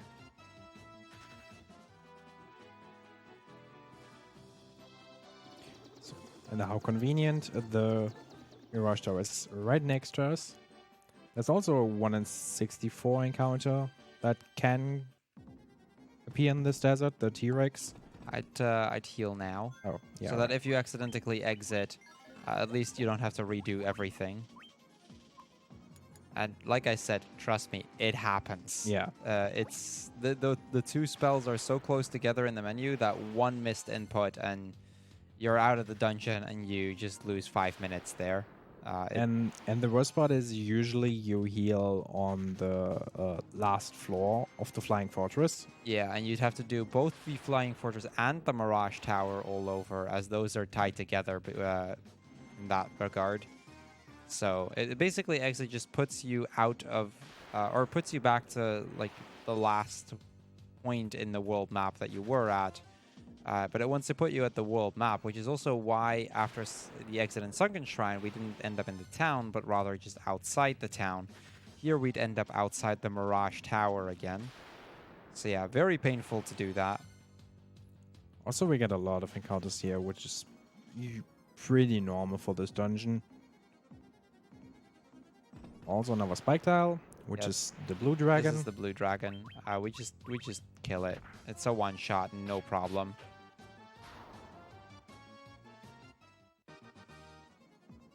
And that is all of Mirage Tower onto Flying Fortress, which is the actual before last regular dungeon in the game. After this, we have only the final dungeon and 3 more bonus dungeons to go. I'd say we have plenty of time to do that. To give a bit of an idea time-wise, Life Spring is about 20 minutes if everything goes to plan. Whisperwind is about 30, and then Labyrinth is also about 30, and then the final dungeon is about 10 to 15. So we have about like a good hour and a half to go at least, just by average length of the dungeons, and that is assuming everything will go well.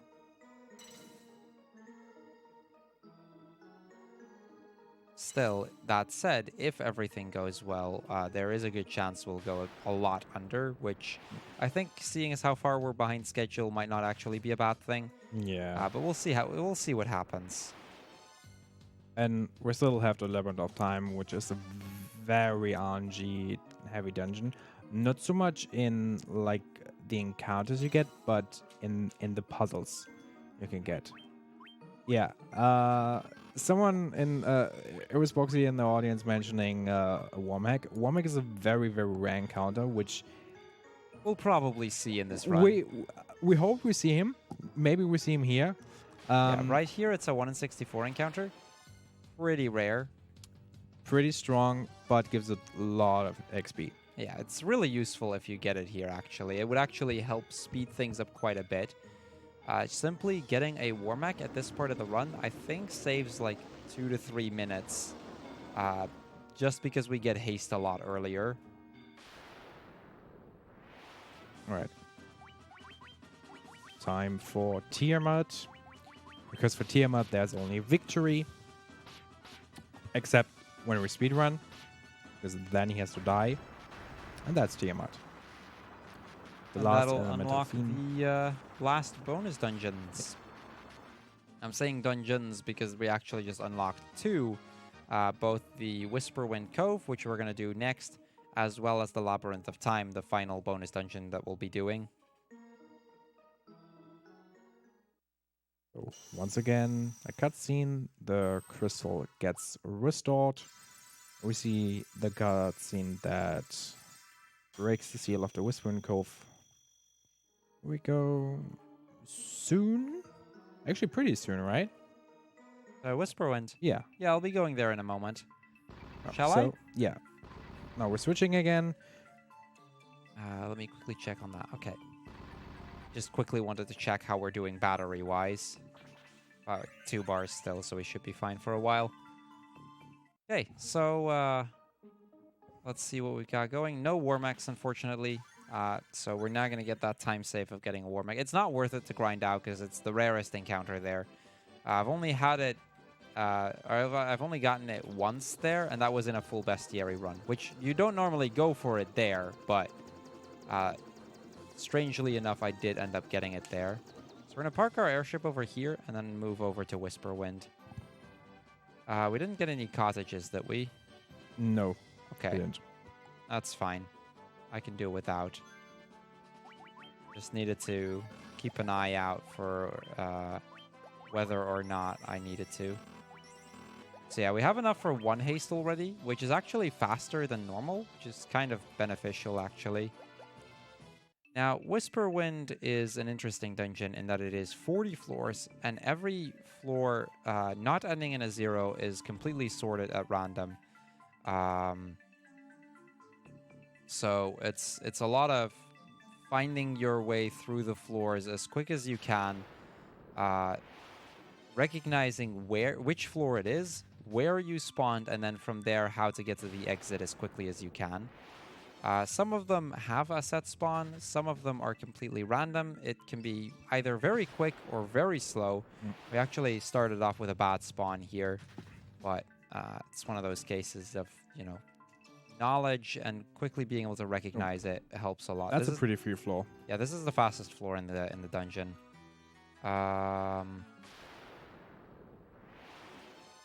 And expect me to make at least 1 or 2 mistakes on these floors. I should probably say that. It's just bound to happen. So yeah, Mr. Host, sir, how about you tell us some more about everything, because we'll have some time with this dungeon. All right, I was just about to say that there is a donation from The Extra. It's a €10 donation, and it's a question for Indy. What is asking, do you want to join the werewolves? Yeah, I guess you have something to explain, don't you, Indy? Well, yeah. So before this one started, the Extra came to me and was like, "Yo, Indy, do you want to join a round of werewolves?" Which is a pretty cool game we're doing here at the venue. And I was like, yeah, when do you want to do that? And he was like, yeah, in 30 minutes. I was like, well, I have a run in 30 minutes. And he was like, oh, yeah, sad. So you can't join. And then, like, literally 5 minutes later, he asked the same question to Cruel. And I was like, he's running with me. Oh, yeah, sorry, I forgot. And then I think like a few minutes later again, he's again asked me if I want to join. I was like, I still have the run. And then Yeah, it was. Suddenly it became a meme and everyone was asking me, do you want to join werewolves in like 30 minutes? And I was like, yeah. I mean, to be honest, I probably would have, because I would have known that the race might have ended bad for me. But considering the fact that we're doing co-op, is definitely the better choice. I think so far it's been a pretty good run, right? I mean, at least there's no real reason for me to get salty. Okay, so this is red hair.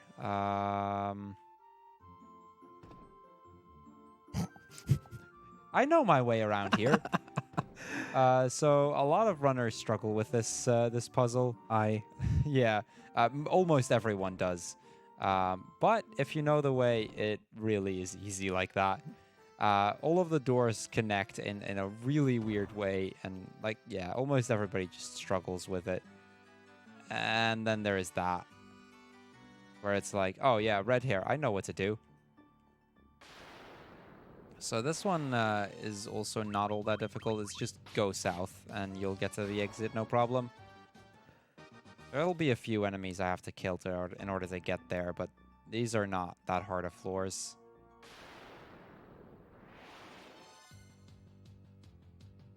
I'm going to see what that zombie over there is going to do. Okay, he's going to go down. If he went up, I could have avoided him. Work my way around and it would have worked out, but since he was going down, it would have wasted too much time and it's just faster to kill him.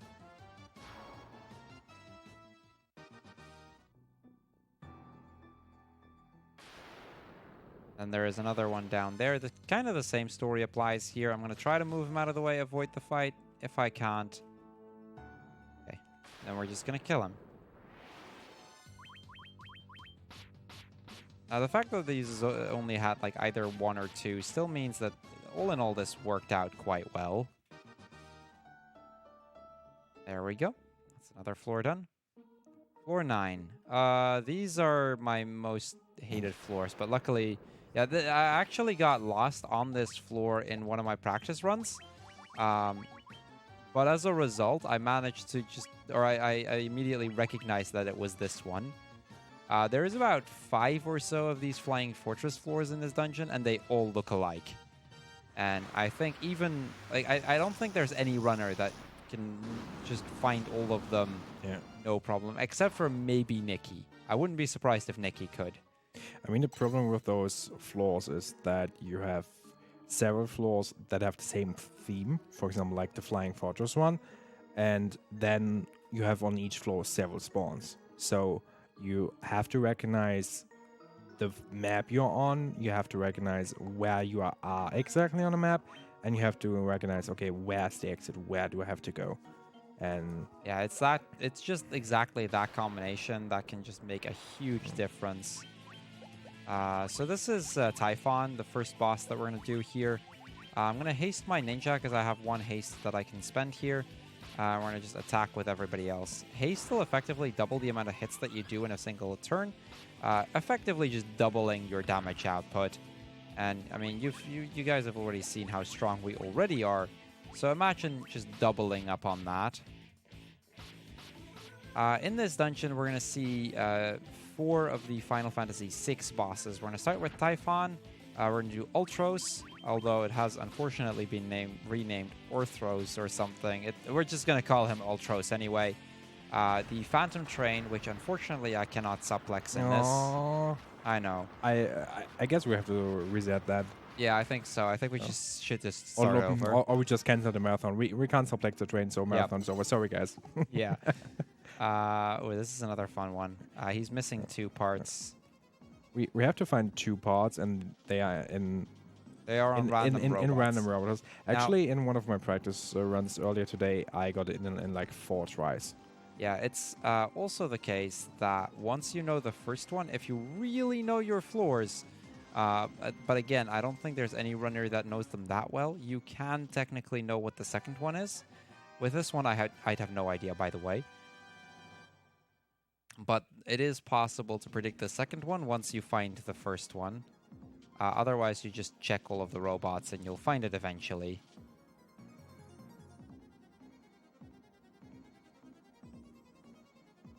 See if we can get in this set. Maybe in the house here. Nope, nothing yet. It's most likely in the set. Yeah, there we go. So yeah, he needs to repair his little robot friend, so he needs parts for that. There we go. There are definitely some easier floors. I mean, probably like all of the floors would be way easier if you would get random encounters. But like some of those puzzle floors, for example, the one with the robot or the scavenger hunt is a little bit more quiet. Although scavenger hunt is probably one of the floors people hate the most. The one with the dwarfs. Yes. I love it. Well, yeah, but no. That is very fair. But yeah, the scavenger hunt one, it's going to be coming up soon, is one where if you really know your dungeon, it can be a very easy floor, but it requires a lot of knowledge to be able to get through it quickly. Oh boy. That is one of the least useful spawns, but at least I get that. So this is actually the first floor that I saw when I first saw Whisperwind.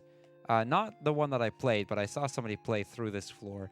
The idea is pretty simple. I just have to talk to all of the spirits. There are 2 fights that we're going to do, which are 2 bosses we fought earlier on in the game, and you'll see how laughably easy they are going to be.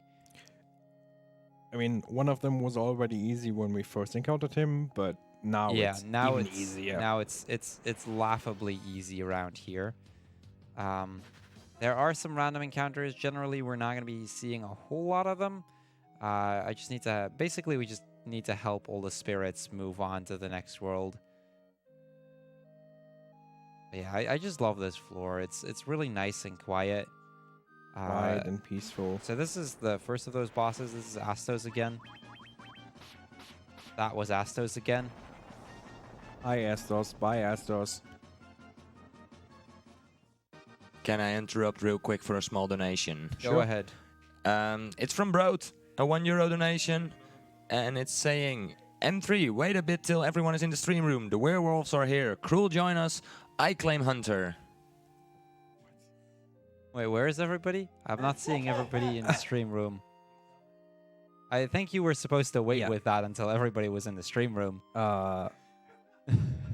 So I have a very slight suspicious feeling That there might be people coming into the stream that room we in a get like moment. hashtag campfired again. We might be. Because to explain, last year we went out at the campfire pit and we were like, okay, we're gonna go into the stream room, all sending a donation with hashtag campfire and make the host go crazy. And I think there were like 15 to 20 donations coming in, and 7 Cents, who was on the host station at that point, got like really confused, especially because he was always saying dollars instead of euros, and at some point he was just like real monies. Yeah, that was something. So yeah, I think the fact that it started with M3 wait with reading this out should be the giveaway that something is up. I think like reading is something our hosts are supposed to do, or like Maybe. But to his credit, we taught him how to host yesterday, mainly on account of lots of people getting sick and us being kind of short-handed. We needed people, so M3 luckily stepped in and was like, yeah, I'll just come a day early, and he just picked it up really quickly. But that was and I mean he's doing a pretty good job so far, but there is a reason why we have hashtag blamer3. Yeah, like that's true. I guess we haven't. I'm really, sorry. I guess we haven't really had a chance to use the hashtag blameM3 Well, yet. But we have now. We just pretend that we never heard that, but we still gonna blame him for that. yeah. So yeah, the lava floor just now, that's one of 2 lava floors. There'll be another one later on. They're usually among the easiest to recognize. These Whisper Wind floors, again, I got a good spawn there. So I was quickly able to recognize it. Oh, beavers! 7 to the right, 1 to the left. That's actually a good one. So that's 1, 2. This is an FF2 reference, by the way. 3, 4, 5, 6, 7. Snoke. There we go. There was you put 1 to the left and you all put 1 to the left and only 6 to the right, I think. Okay, I'm gonna just, because you said it, I'm gonna double check it. 2. Yeah, you're right. Okay, thank you for telling me. Otherwise, I'd have to redo the puzzle. There we go. Now it's 7. Yeah, because on the first ride you actually went to. Yeah, to explain that reference, in Final Fantasy II, there's a character called Guy.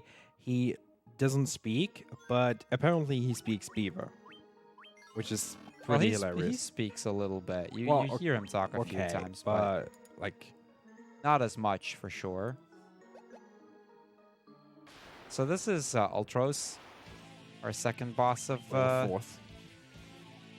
I just realized I never refilled my MP on my ninja, so we're gonna just do that here. I mean, you should be fine. Oh, I should be, but I want to get that haste has off. a little bit more MP than Typhon, but he's really not that dangerous. Yeah, he no, has the physical attacks and ink, and I think that's it. Yeah, pretty much. The dangerous fights don't really start until we get to the 3rd boss here, the Phantom Train. The 3rd boss is a deadly one.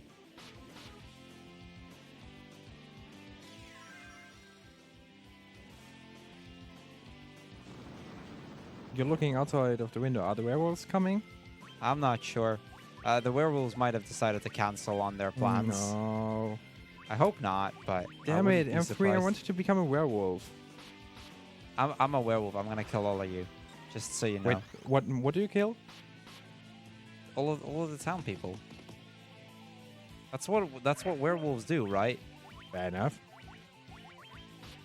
They basically, for reference, for those that have no idea what we're talking about, werewolves is kind of like Town of Salem, but then with, instead of mafia, having werewolves. Okay, so that is Ultros. So half time on that dungeon. Yep. Gotta be careful not to leave yet, because we still have to complete the entire thing. There are a good few ice floors like this, so kind of a similar case of we need to be able to recognize which of the ice floors I'm on. Luckily, most ice floors have the exit. I'm not sure if this is runnable. Okay, it is. Most of them have them on the bottom right. So generally, just move towards the bottom right and you'll usually find the exit. Like that one. Like this one. There are a few exceptions, some of which I'll probably encounter in the foreseeable future. But yeah, there's going to be some of that. Before I forget, let's use Halara and let's actually heal up with the Ethers, because we will need it on the next boss. This is another really short floor, by the way. It's a free floor, and you can buy magic stuff here if you want, but we don't really need that. Okay, this one I need to think about for a little bit. I think it's up here. And then this way, yeah. Okay.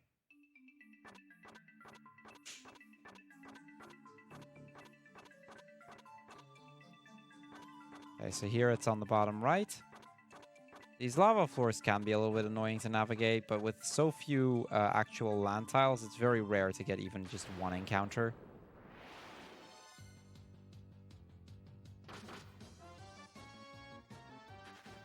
I think we got the bat. Yeah, we got the bat spawn on this one, but that's all right. I recognized correctly that it was this floor. Cool. Can I just say something? Sure. I'm a little bit scared, but I'm really, really glad that you're on my side. Would this have gone well? Just out of curiosity, do you think? Knowing FF1, you know. Yeah, knowing FF1 and knowing your experience, well, it probably would have turned into the same thing that happened last year. For those of you who don't know, last year we had a three-way race between Kuro, myself, and Boxmeister on the back. There he is.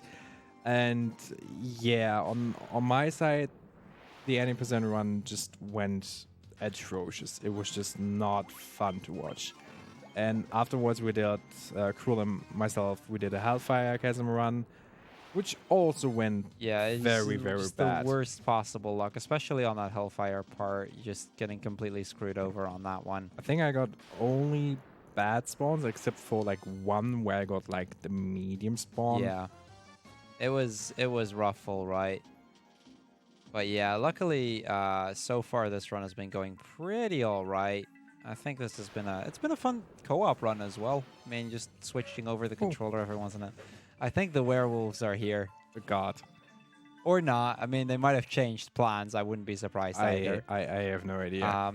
But even though the werewolves are here, I'm going to ask them to be quiet, because we're coming up on probably one of the most difficult bosses out there. This guy is something else. We won't suplex him, but we're definitely going to kill him.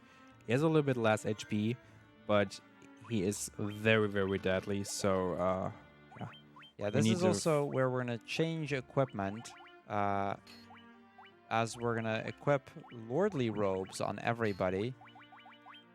The Lordly Robes, when equipped in the armor slot, gives you a 10% regen, which we'll be using to, you know, hopefully help us not die. So yeah.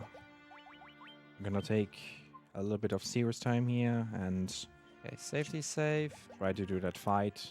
So this guy, health-wise, he's not that bad. He only has 10,000 HP, but he deals a ton of damage. Let's see if we can get him. Please do not wipe me. Ooh, I was afraid of that.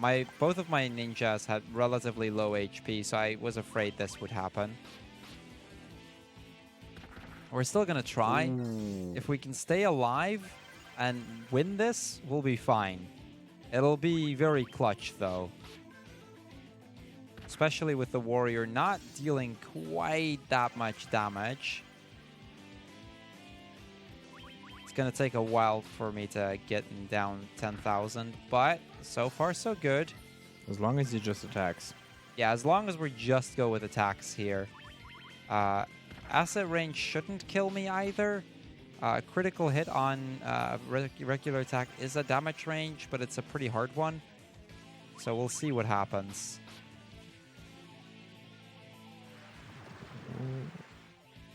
Okay, so far so good, but we're getting low on magic as well, so we definitely haven't won yet. Okay, that's another 800.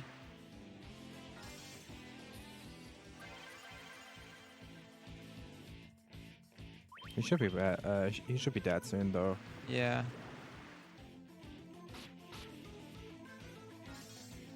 I hope so, because I have 3 Hilaras left and no ability to heal it. Okay, that's another 1,000 almost.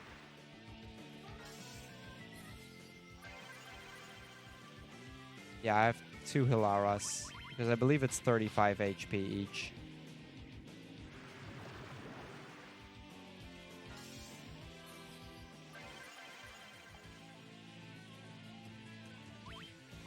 It's 38. Okay. Nice. Okay. Whew. That was scary. Phantom Train is incredibly scary, as you can tell. And we got a Mega Elixir.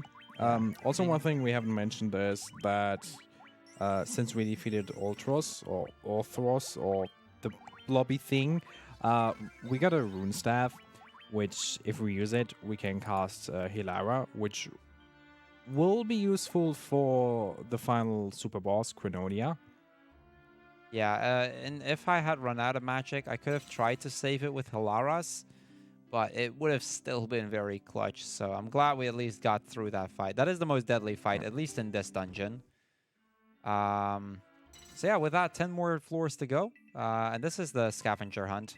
So this is where I really need to focus. Tools. Ocarina. This guy is always going to be the first one. This one gives me a Carabao.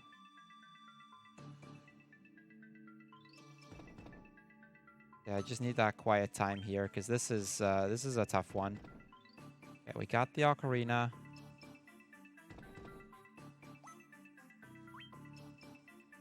Cogwheel. We're just gonna go over here.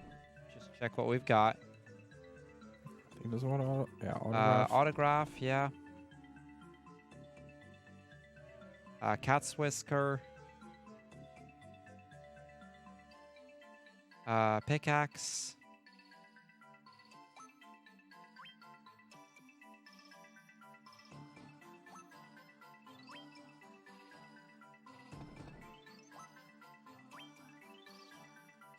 I haven't seen Witch's Brew yet, so that can be one of 2 places. It's either down here or up. Okay, that gives me the tools. House key, which then has to be up here because it's the only one I hadn't talked to yet. And there we go. That's the entire fetch quest. This one's all about being able to recognize the text box, recognize what they want, and memorizing very quickly which character is where, so that you can just work your way through the quest as quickly as you can and get that Star Ruby. I'd say that was pretty good. Yeah, that was pretty solid. Yeah, this is another one of those floors where if you don't know it really well, you can easily lose minutes. I know a lot of runners actually lose quite a bit of time on this one. Hi. Yeah, and there you can just see that this is one of those where knowledge, again, just comes into play. I mean, I'm just glad that there are no random encounters. This ice floor is also pretty easy because it's just a spiral. Yeah, we got the bat spawn, but I actually don't necessarily always mind the bat spawn here as much, in big part because the bat spawn actually at least tells me where I am, whereas the good spawn can be either one of 2 floors, so you'd have to recognize which of the 2 it is.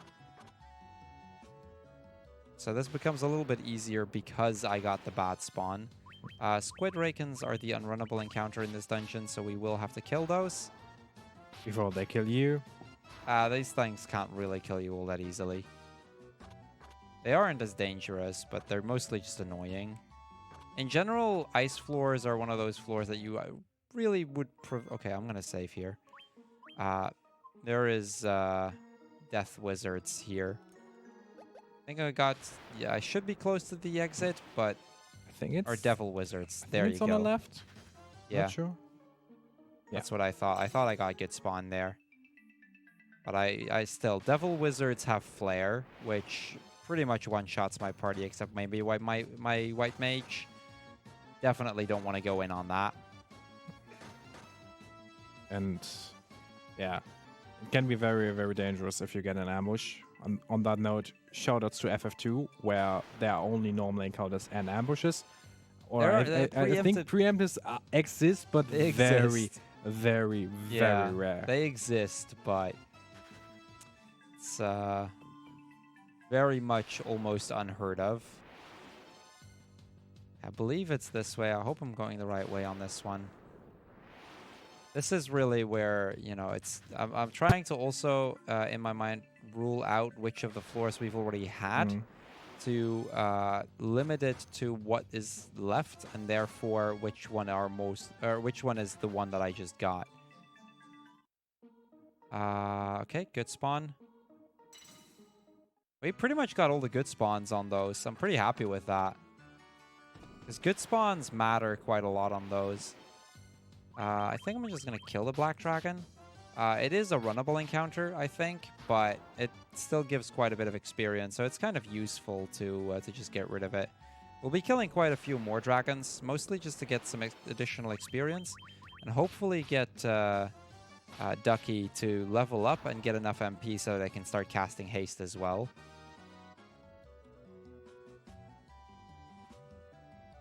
I just want to mention again that I think I was never so scared doing an FF1 run than I was now. Okay, yeah, I haven't had... So this is one of those cases where I don't recognize the spawn, but there is only one ice floor left, as this is the last floor. So therefore, it has to be the one exit I haven't had, and I should be able to figure it out right away, and I think I know which, or at least where to go.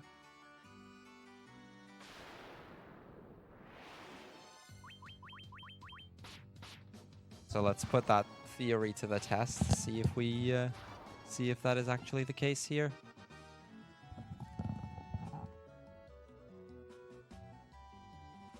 Yes, Nice. Perfect. Okay, I'd say that was a pretty good Whisper Wind. That was pretty solid. And now we're on to floor 40. It's time for our last and final boss in this dungeon, which once again is a boss from FF6. I don't have played FF6. You're definitely much more the person for that, but Deathgaze is... I don't think he's that deadly, or not as deadly as the Phantom Train, but he has a lot more HP, so...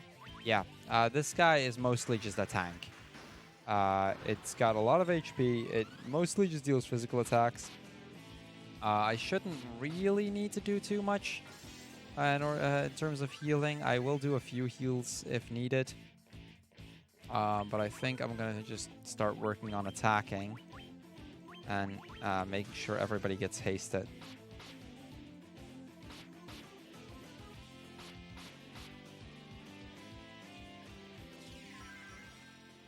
Okay, so I'm gonna heal again on... actually, no, I don't need to. So it has death, but because we have the ribbons, we're... Never mind. I thought we were protected from death. I guess I was wrong. The thing with this guy is... what's that? Could that have been the Dispel, or is that just because it's non-elemental? I'm not even sure, actually. We should be protected from this kind of stuff. But apparently we were not. Maybe we are, but there's still a very low percentage that we actually die. I mean, I've played other Final Fantasies where the chance for success is very, very likely, and I still got the unlucky chance. So, yes. Yeah, that's fair. Is there any chance I can interrupt you guys for a moment? Go ahead, M3. I was Yeah. waiting for you to ask. Yes. I have 1, 2, 3, 4, 5, 6, 7, Just 8, 9, 10, read them all. 11 donations. We read them all. From will you? Sear, the extra, and €1 donation saying hashtag blame M3. We've got a donation from Pacey, €1 saying hashtag blame M3. We've got a donation from Red, €1 saying hashtag blame M3. We've got a donation from Niels, €1 saying hashtag blame M3, hashtag werewolf. We have a €1 donation from Apple Tart saying hashtag blame M3. We've got a donation from Paintball Inc. €1 saying hashtag blame M3 love. We have a €1 donation from Kinnin saying hashtag blame M3. And we've got a €1 donation from Indy224 from €1 saying hashtag blame M3. We've got a donation from Apple Tart. The werewolves are here. Indy, join us. I claim Sear. Tex, are you serious? Hashtag blame M3, Yeah. all right. Thank you, guys. Thank you. For those in the chat not really following along here, M3 is Mr. Mean Mustache. You know, Mr. He's our Mean host. Mustache, and that's the current host. Say hello. Because he read out that donation earlier, way too early, so I expect they were planning something else there. But M3 screwed up, and, you know, therefore, hashtag blame M3. I apologize for that. Sorry, guys. No, you're not. Sorry. Oh, yeah, okay, so it is indeed the dispel that's causing me to be vulnerable there. It almost had to be.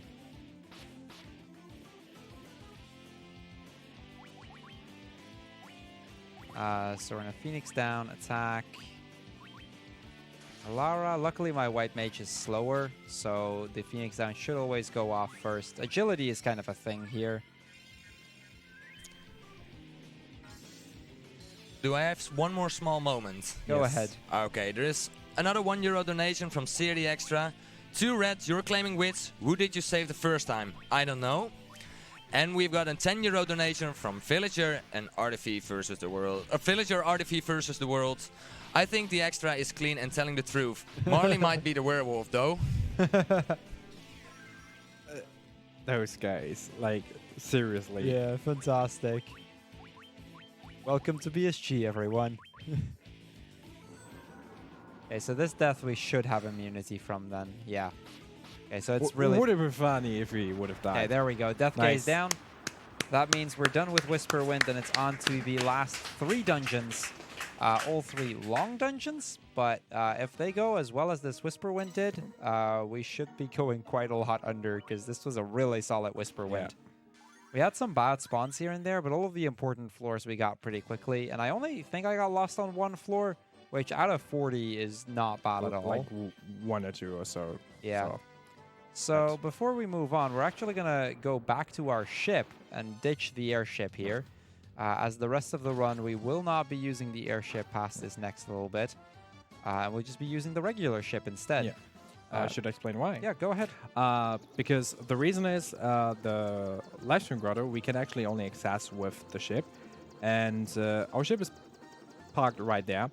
And the livestream grotto is the next dungeon we're going into, and from down on, it is faster to use this ship, go back to Cornelia, and then to the final dungeon, instead of going back to the airship and then just fly there. So, yeah, the last part we are doing with the ship.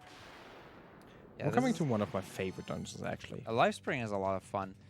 This is one of those cases where you can kind of see how we optimize this by trying to move the world map situation in such a way that we can just kind of tie everything together, which is why we use the ship to go back there. And then Labyrinth is also in that same area, so we do Labyrinth and then immediately after the final dungeon, for which we hardly have to do any extra traveling. Okay, so this is Life Spring. We're going to use some ethers. Want to make sure that everybody's filled up. I really need Ducky to level and get some MP so he can start using haste. But we'll see what happens. Here we go, Life Spring Grotto. Good spawn on the first one. Lifespring kind of has the same problem as Whisperwind, where some of the floors are really hard to recognize. For a Lifespring, that's mostly these kind of water floors, because there's a lot of those. And those floors exist. There is, yeah, but the advantage is there's only one of these. So the exit is, you know by process of elimination which one it is. Although if you're new to this category or to the bonus dungeon in general, you can mix up like some of the floors from Lifespring with Whisperwind as well. Or Oh at yeah, least, for example, absolutely. this one. Okay, so we got the bad spawn on this one. This one has 3 spawns, a bad, a middle, and a good one. Middle is already kind of annoying. Even good is not even great. There's so many counters in this floor. Yeah, this is a really painful floor. So getting the bad spawn here is actually really bad. But we'll have to deal with it.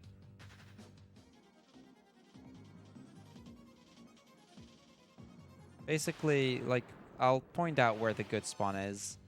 But it's going to be at the bottom left corner. So about here is where the good spawn is at. So you can kind of see the difference between where we spawned and where we could have spawned.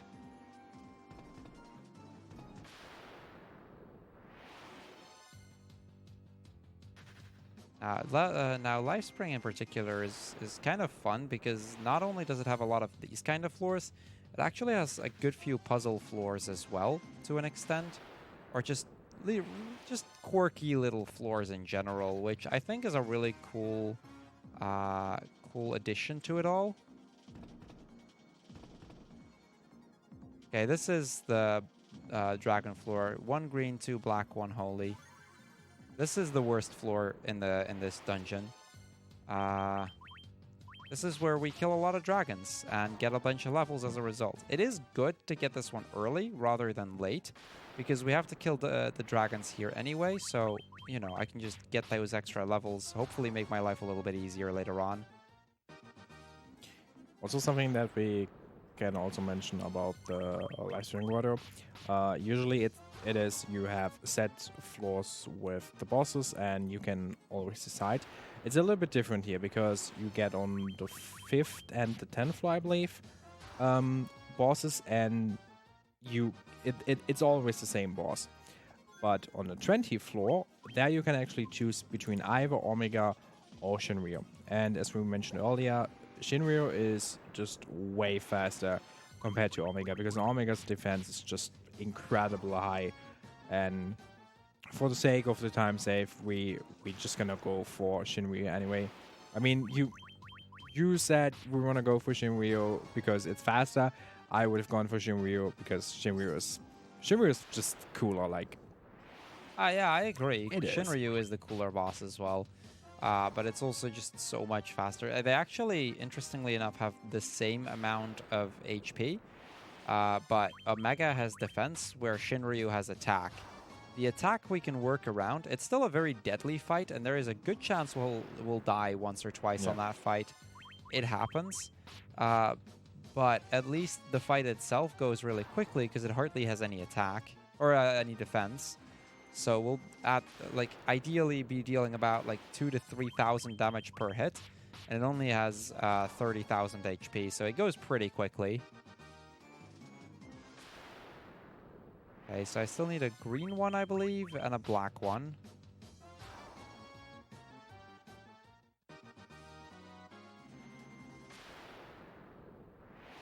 Thing with this floor is also like the dragon's spawns are set. So with the right knowledge, you'd actually know exactly where the dragons are that you need. But for me, it's just been too long to remember where every single dragon of these is. I mean, that, and then you still have the problem that the dragons are moving, so they can still be a few it'd still spots only away. be a rough estimate.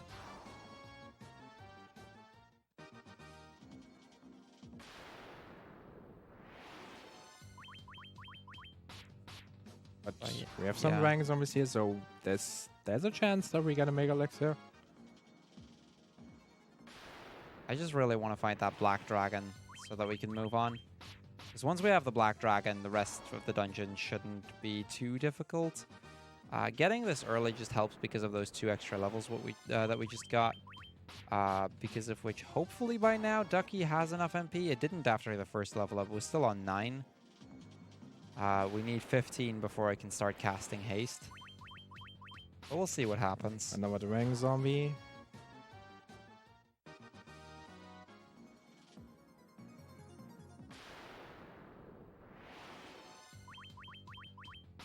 And I know we're done with everything else. It really is just the black dragon left right now. Yeah, we just need to find. Oh, There that's we the Black go. Dragon. That ought to do the trick.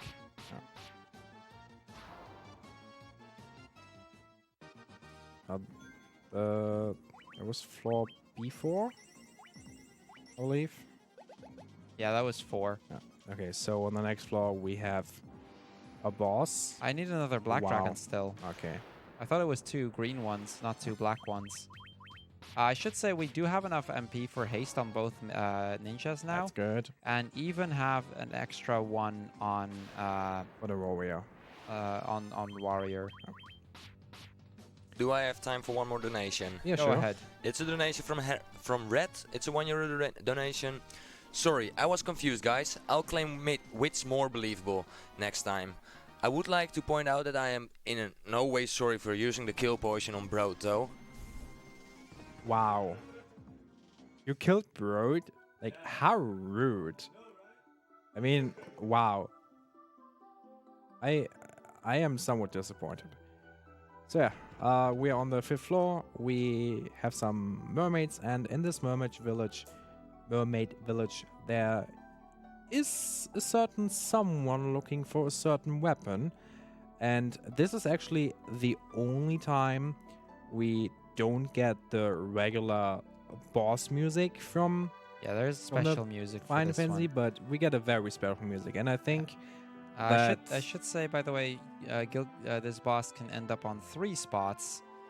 I don't think I've triggered the text box to have the thing show up there. Yeah, he can actually show up on in multiple places. I first checked the 2 faster ones, but we got the slowest result this time around. But yeah, we get cool music here. yes, the best music. We might not be on a bridge, but we are fighting on one. So yeah, this is Gilgamesh. We actually get to hear battle on the big bridge. He has Excalibur, which only deals 1 damage, so I can just keep attacking.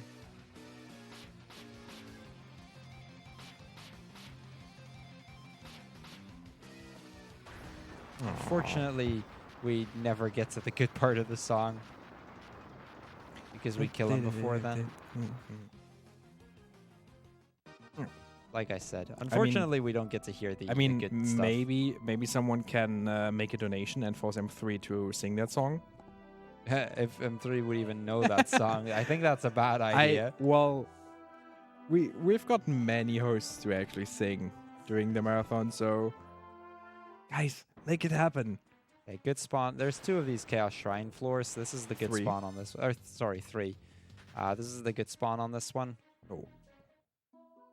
Yeah, 3. Yeah, no, you're right. There Yeah. are 3. I was actually thinking if there are 4, but there are definitely at least 3. Yeah, there's no 4 of those. About the singing part, what I said, €100 and I will sing for you guys. So he is €100 combined, or €1 and €100 and 1 donation. Combined. Okay, audience, you know what to do. Wow. I mean, I could do it myself, but there's a certain run I'm still doing, so I'm kinda occupied. Solid excuse. 5 out of 7. What?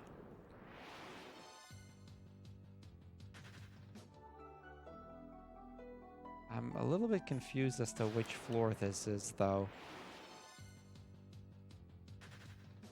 I have my suspicions, but I could be completely off right now. This is not a spawn I've had in a while. I think down. Yeah, I think so too. Down and then right. Yeah, I think so too.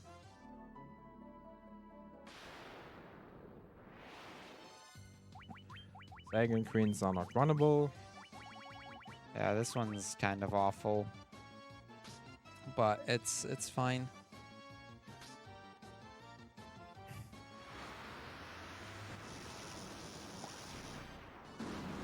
So yeah, same story as before. We just throw the Judgment Staff, we kill all of them in one go, and we should be good to just move on.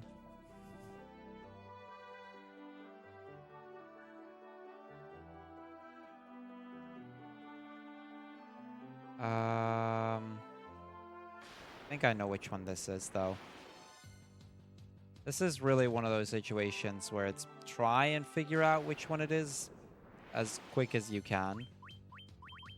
Which can be easier said than done in a lot of these cases.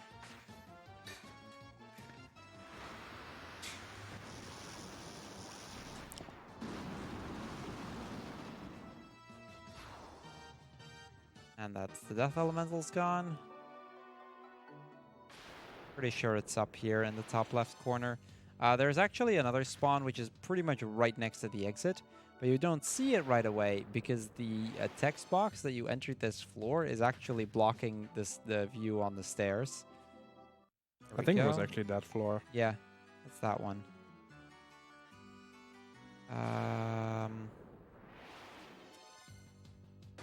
All my practice runs, I got good spawn on this ice floor.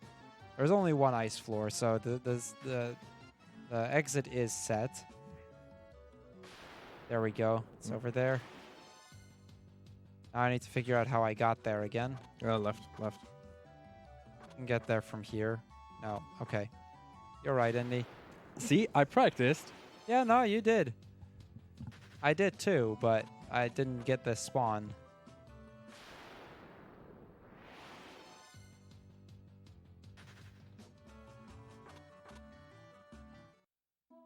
Okay, so floor 10. This is where we're going to fight Atomos. Now, you may have remembered that at the very start of the run, we got that Judgment Staff, right? This is where you naturally get it in the game. We don't need that anymore. Now, we already have 4 of them, but we're still going to fight him anyway. Yeah, and that's the regular FF5 music.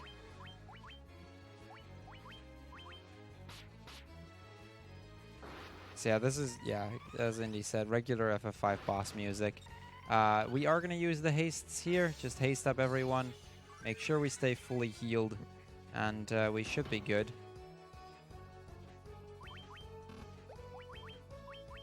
With that extra haste ability on the ninja, I can at least haste us full enough that it'll be a little bit easier this time around to get things to work.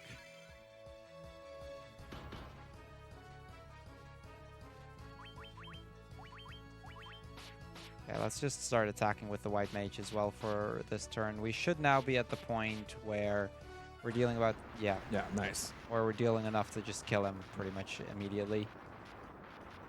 So that is Atomos, and with that we only have 1 boss left in this dungeon, and then 1 boss left in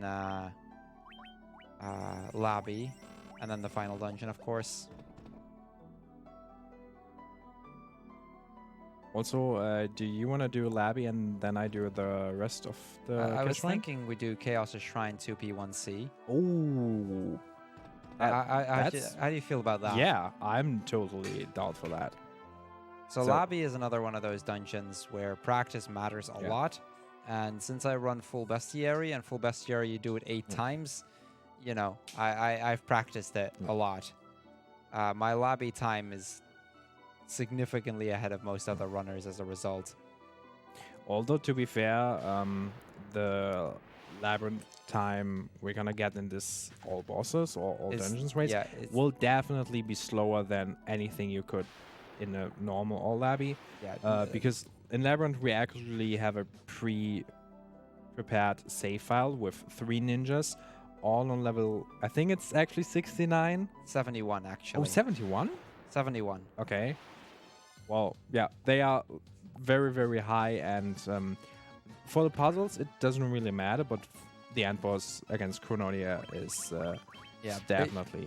Basically, for none of the dungeons, we have, like, individual levels or something like that. But because there's actually an in-game timer on the labyrinth, a Labyrinth of Time specifically, we decided to make a separate category, a miscellaneous category for just that dungeon. There's not a lot of people that run it, I but think it's you and Double are the yeah. only ones. It was mainly Double who made that. And then as soon as I saw that he had made it, I immediately set myself to just beating him, and not by a small margin either. I think you're at this point, I don't know, like 4 minutes. Yeah, 4 or 5 minutes faster than Double. And Double is pretty darn good at Labyrinth as well, but it just shows the difference. Yeah. And that's mainly just all full bestiary. Full bestiary, you do it so many times that you just keep on practicing it, and from there it becomes pretty easy. This is the floor, by the way, which is all about NPCs blocking you. Got pretty good. Pretty delicious. good floor on that. That floor is just delicious Yeah, with So- all the NPCs. it's something else. This is another random floor in that one of these doors, we don't know which one, will move us on to the next floor. So we just have to check the doors, and eventually we're going to warp to the next floor. And we're always hoping for it to be like the first or second door. Also, Usually it's not. we're currently on floor 17. We won't get any random encounters in this dungeon anymore because we still have the bibliothèque. Yeah, the library. The library, and that one, and we have the invisible floor. Yeah, so we are actually done with all the random encounters. I hadn't even paid that much attention to it, so I Yeah. hadn't really noticed that we had those only those left. I mean, those are the very markant and individual floors. So Oh, whoops. So this floor is all about if you make one misstep, it's bad. Yeah. You have to just redo the entire floor. although the way is always the same, so you could Yes. technically step by step actually learn it. Yes, I know it for the most part, and I could do more of it blinded, or like without being able to see anything, but because it's a marathon, I'm playing it a little bit safer on this floor, taking it a little bit slower, making sure I take the correct steps everywhere. That would have been actually a very nice incentive to do that floor blindfolded. Ha, ha. I don't mean blindfolded as in completely blindfolded. But like not having the floors visible is all I'm saying. All right, Live Spring Grotto, floor 20. On the left, we can go to Omega, but we are going with the faster and the better fight with Shinryu. Now Shinryu is incredibly dangerous, especially at the start of the fight. Yeah. We have to buff our health, and until we have properly buffed our health, he can pretty much one-shot us. We're gonna use some giant sonics first on our ninjas and our white mage. And our white mage will only use Hilaga during this fight, because Shinryu has a lot of AoE attacks, especially Flare is pretty dangerous. Yeah, the giant tonics increase my max HP for one fight by 200, which we're going to use to hopefully not die. As an added bonus, because my max HP got increased, my regen also increases by 20 HP per turn. T-Bolt, that should be fine. Flare is his most dangerous attack. Although T-Bolt should be okay. 500 is still low. Yeah, I'm going to get everybody to 600 to 700 before we Okay, start doing fair anything enough. else.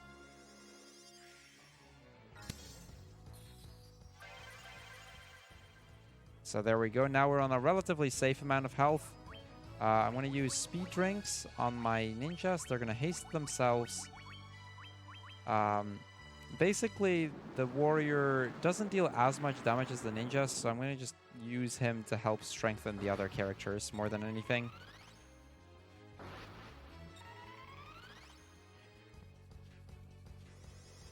Although I might be able to just use haste on him as well, considering I have as much MP as I do.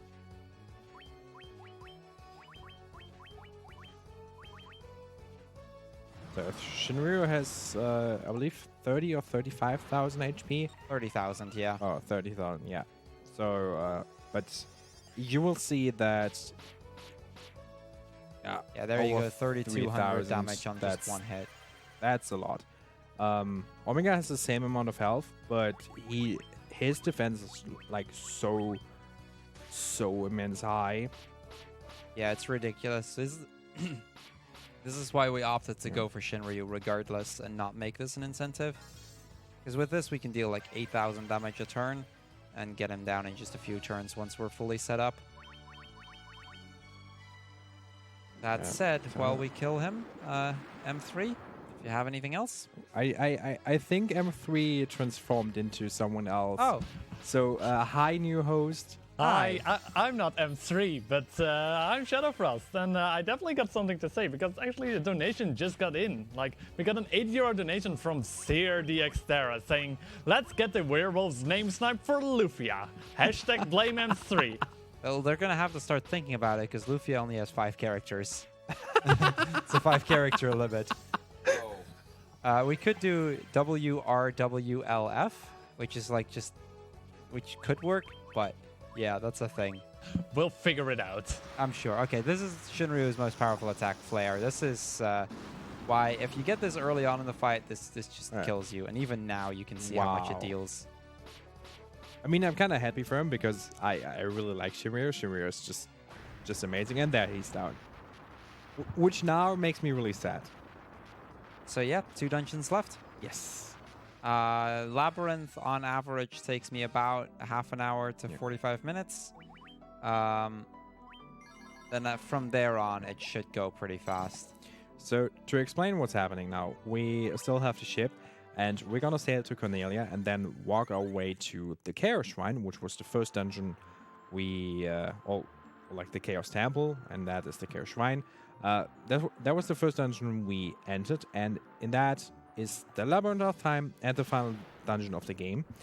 And how the Labyrinth works, first we have to sacrifice different things. For example, white magic, items, attack halved. We can't always sacrifice everything. It always depends on the puzzle we get. So just on occasion, on the things we can sacrifice, Krull will be able to figure out which puzzle it will be, or at least for most parts. And if you sacrifice things... Can you help me, by the way, on figuring out which puzzle we Yes, get? I You will. have a different set of notes, which goes a bit more in depth on that. This place But is it something should work. else.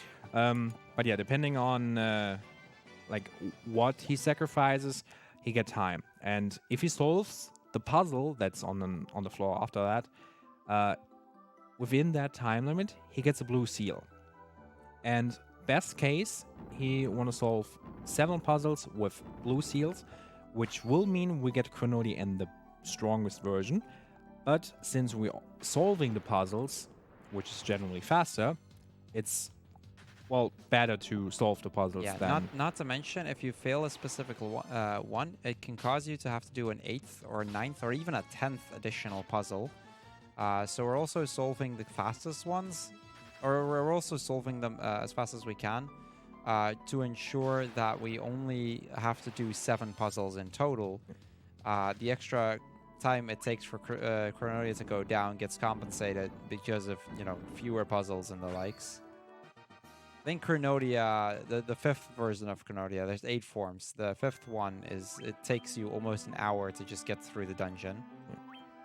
Which we figured was, was a bit much all in all. So here we go. We get the explanation here.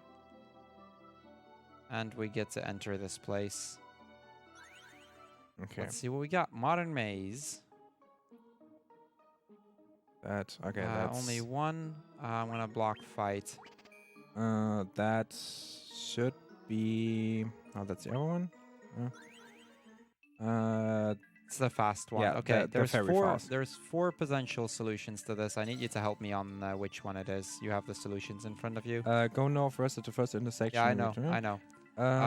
Center, bottom. Bottom center, second from the left. This one? Oh no, sorry, this one? Bottom center, second from the left. No, wait. Wait, what did you say? Bottom center is what he said. The So- fairy says bottom center, center left. So this one. Yeah. Yeah. Okay. There we go. This is the fastest one technically, but Sorry. that's fine. We'll get through it. Because Eventually. the answer is set there. There's only 4 options, and with that, just that one fairy, you can figure it dungeon.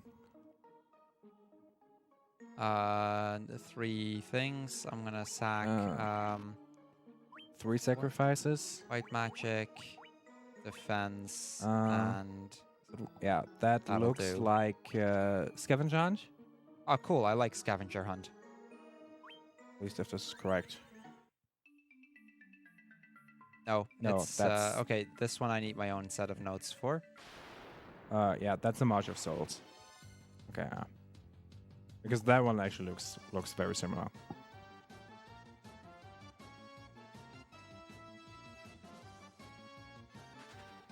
So yeah, March of Souls, there's only so many combinations that are possible. So all I need to do is I'm going to try and figure out the first few, and then from there out figure out the combination. Normally you'd have to try and remember the entire line, and you get 3 questions about it. Dancer, Dragon, Dwarf. Pirate bat. Dancer, Dragon, Dwarf, Pirate, Bat, Fairy, Broom, Beaver, Elf, Mermaid. Elf was number 9.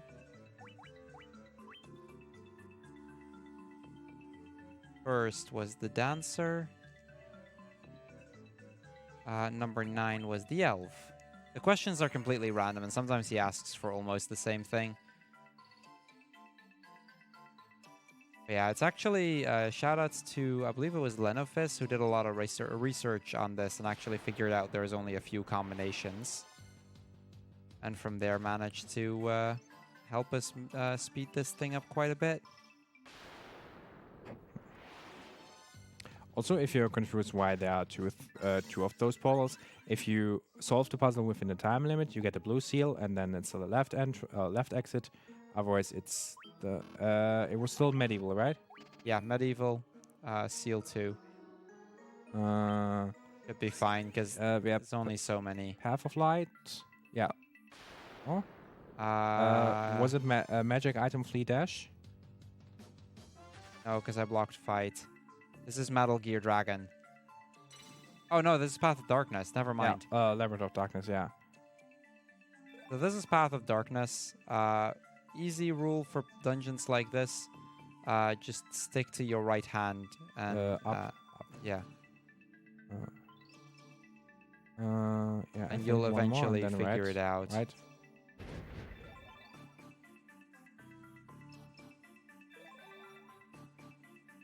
So yeah, this might take me a little bit to get through, but we'll get through it regardless. This is not one I generally mind getting.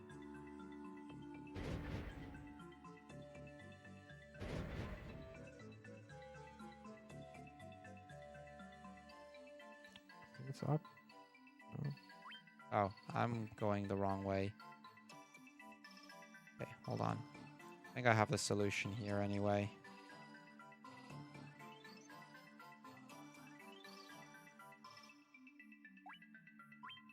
Okay, I'm just gonna reset the puzzle real quick. Oh, this is the exit. Interesting.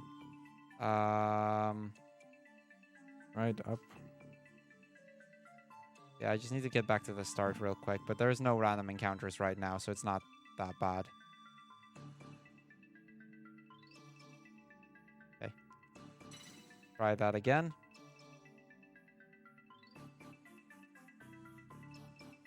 One, two, 1, 2, 3. Down to... No. See, this is the problem with this one. This changes one later on at some point.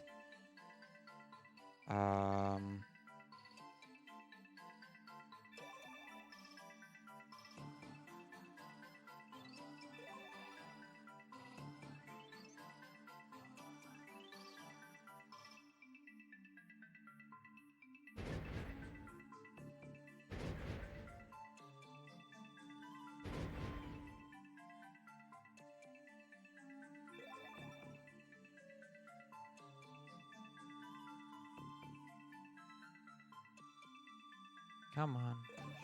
I shouldn't be too far away, right?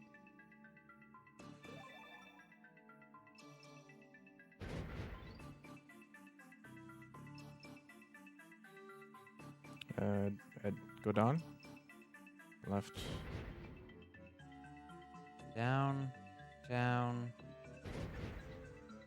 I think one more to left and then up. No, okay, never mind.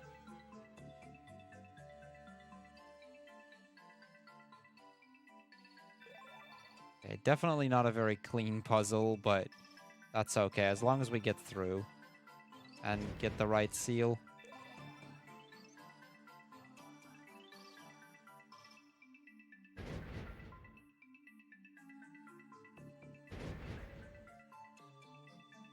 Yeah. There is the treasure. Okay. That took us quite a bit longer than it should have, but it's okay.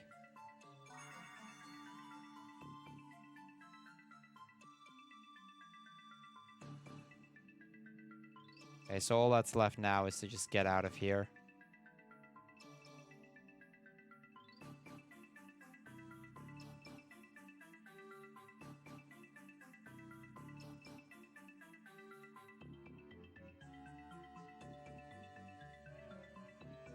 And we'll just take this one. Okay, not a great situation there. Definitely not entirely how I expected that to go, but it'll be all right. At least we got through. Next up, another medieval dungeon. How many is it? 7. Is this the counting the bats? The Bat Cave, yeah. Okay, perfect. I love this one. Yeah, Bat Cave is pretty easy. You have a floor and you have to count the bats, but not only the total number of bats, but also the amount of bats that are moving and standing still. And This one, it's kind of funny because you get to lock like 7 things, and literally all you need to do is count the bats. So I'm going to focus here for a second. Here we go. 3, okay. 1 and 4. 5, 6, 7, 8, 9, 10, 11, 12, 13, 14, 15. 15 moving, 1 still.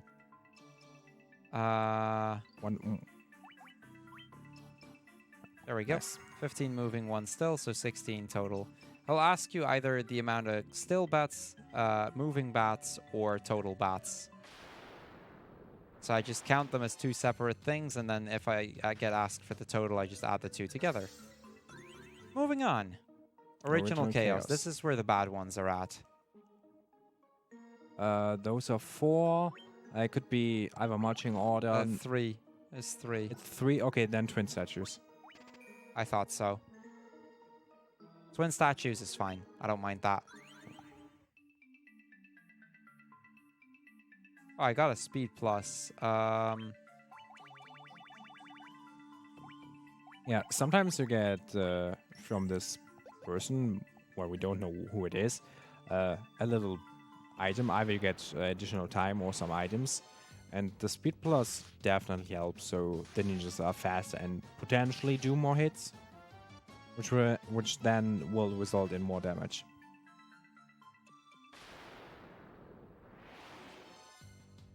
Yeah, it's not a huge item to get. Like a strength plus, for example, would be better, but I'll still very much take it. Okay, twin statues. Basically, I just have to combine a bunch of statues together. Okay, I see how it is. I actually never have seen this statue formation. Yeah, I can talk to the robot to reset everything. Shouldn't need that though.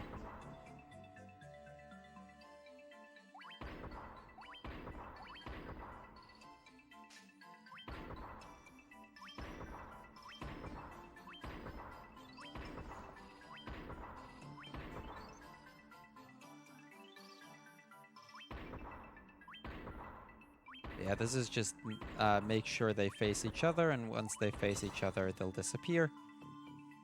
And we can move on to the next one. That was the fourth puzzle, I believe. Let's see. Fairies Frolic, Darkness, That's Bats. the other one. This is the fifth. So yeah, this is 5. Okay. Which makes sense. Original Chaos usually starts appearing towards the end.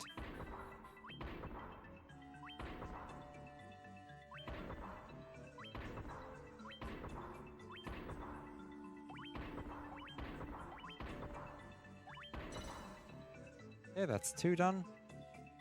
Now for the other 2.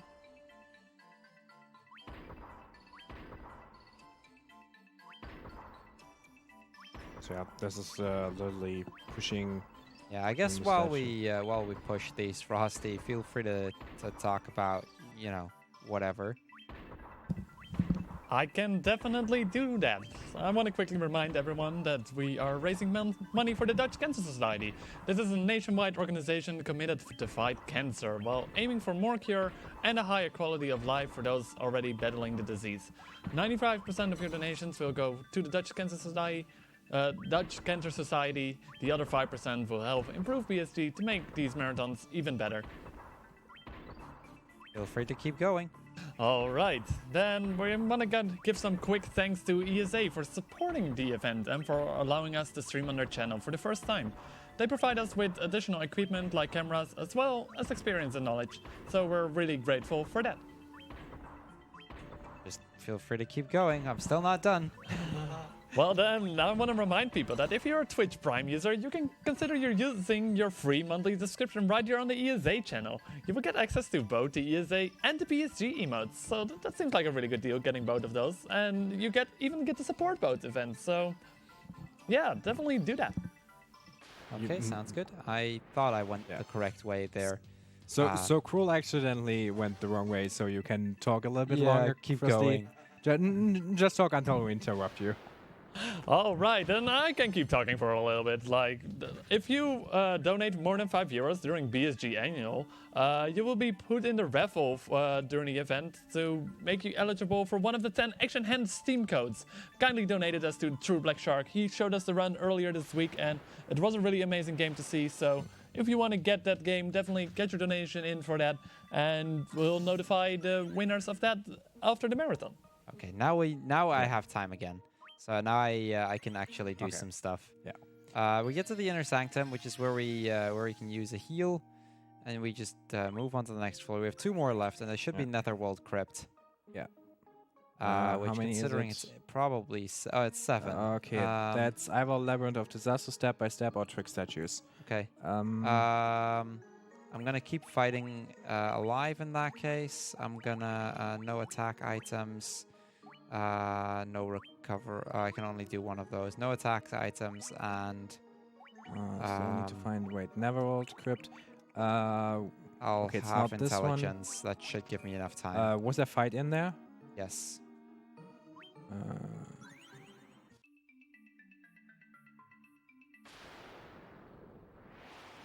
Don't. Wait, was marching orders one of the possibilities? No. Okay, good. It was only Step by Step, Trick Statues, or Labyrinth of Disaster. Okay, most of those are fine. Step by Step is the second hardest. The other is Dragon Puzzle. I think that's Trick Statues. I'm pretty sure. Yeah, we'll see in a moment. If I can run from the... I think... Okay, I was about to say, otherwise I'll just kill it. But I don't immediately recognize the floor, so I'm going to have to figure out where I need to go. But it'll be alright. We have time for this. Okay, I think I finally took the correct one. That's Trick Statues. Okay, Trick Statues is similar to the last one, with one major difference. There'll be enemies walking around, and ooh, T-bolt.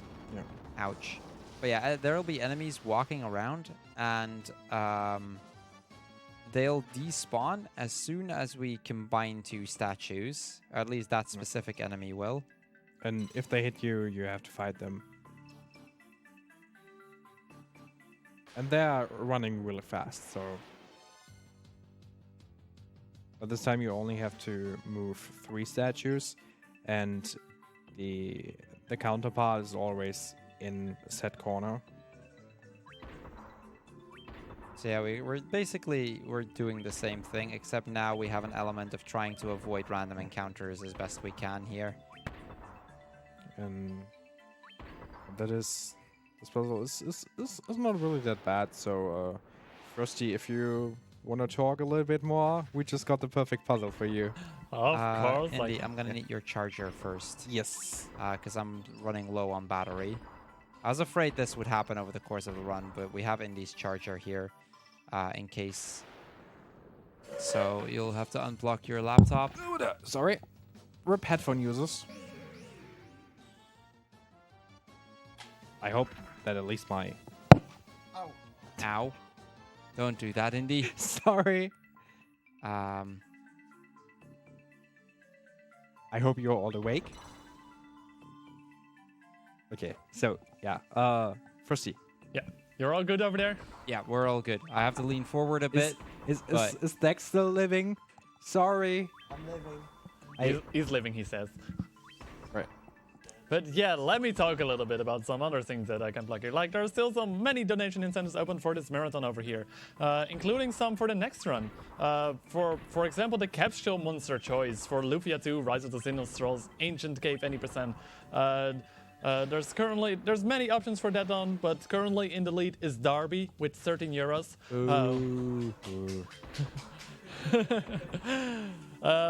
But yeah, there's also it's being followed by Yeltse being with 10 euros, Blaze after that also with 10 euros, Zeppi with 1 euros and 1 cent. Can I just say, just for those of you at home, the final form of Zeppi, even though you don't see that in this run, is called Buttfish. That is not a joke. This is actually true. So Zeppi is clearly the superior option. Buttfish is best fish. Yes, Buttfish is best fish. You don't get to see it in this run in particular because you don't evolve it to its master form normally. I don't think there's any situation where you get to. You can? Apparently you can, but it's hard. Regardless, his final form is Buttfish, and Buttfish is best fish. So I had to move you guys to Zeppi a little bit because Zeppi is easily superior. Anyway, go on, Frosty. So yeah, we've got another donation incentive for the next run as well, which is going to be Maxime's name. Currently in the lead is Werewolf, and I'm pretty sure... As it should, what I'm hearing from the audio person next to me. That's currently in the lead with 29 euros. So if you want to make sure that stays in the lead, otherwise the person next to me is going to hit me. Not really, but... so yeah, if you wanted to keep that one in the lead or make some other name come in first, if you're not a fan of werewolves, in the lead currently is Werewolf with 29 euros, being followed closely by RC with 27 euros and 2P1C followed after that with 25 euros. So if you want to make the lead for Werewolf a bit bigger or snipe one of those other names, you should definitely get your donations in for that soon because that's going to be happening pretty soon.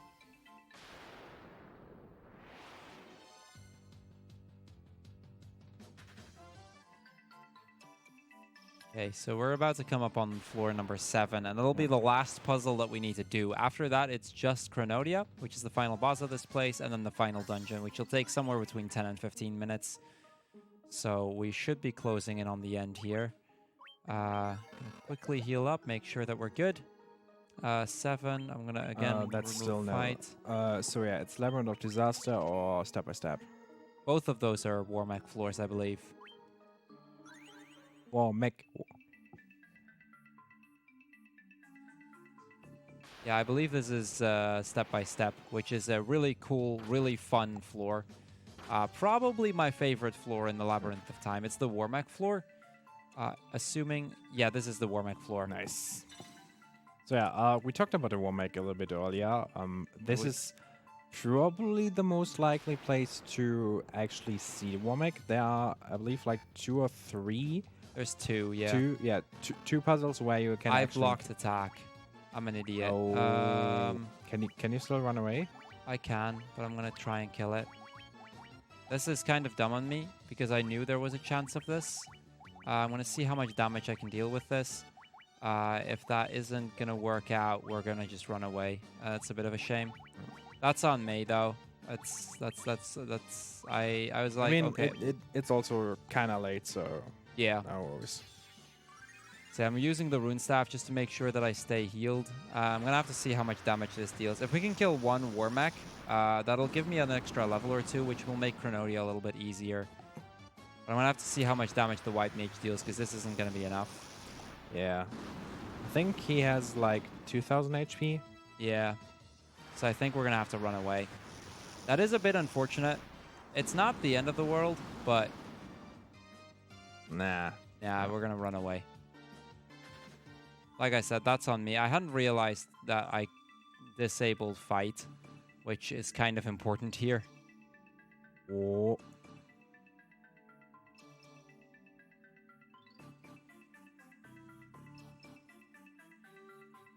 Wow, nice. Very nice. So yeah, we got to see Warmech. That's worth something. Unfortunately, we didn't end up getting the extra levels from it, which means we were slightly low leveled going into the final boss here, but it's not, like I said, it's not the end of the world. Which is Chronodia, and as we have mentioned, there are several forms of Chronodia, and depending on how many blue or how many seals you actually have, she has different abilities and also different designs, because she always has the part of one of the elemental archfiends or even other bosses in it. Yeah, and because we have the strongest form, she has all 4 of the elemental archfiends. So the idea is going to be pretty simple. We're going to be buffing up our health as quick as we can, all the way to 999. That'll be our first priority. And then from there, we're going to make it work somehow. Okay, Ink is a good start. That's Ing is a free turn. yeah, that's a Kraken ability. Luckily, the Kraken is among the least dangerous ones. So it gives me a good chance to buff up my health.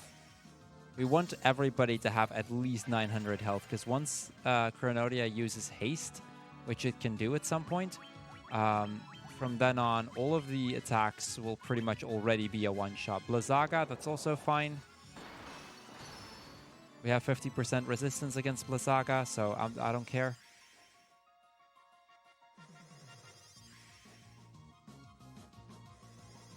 Yeah, this is definitely the scary fight here because of that. It's a fight that I've never actually died on in a run. So in that regard, like, we should be fine. But not to say that we cannot die on it, because you can.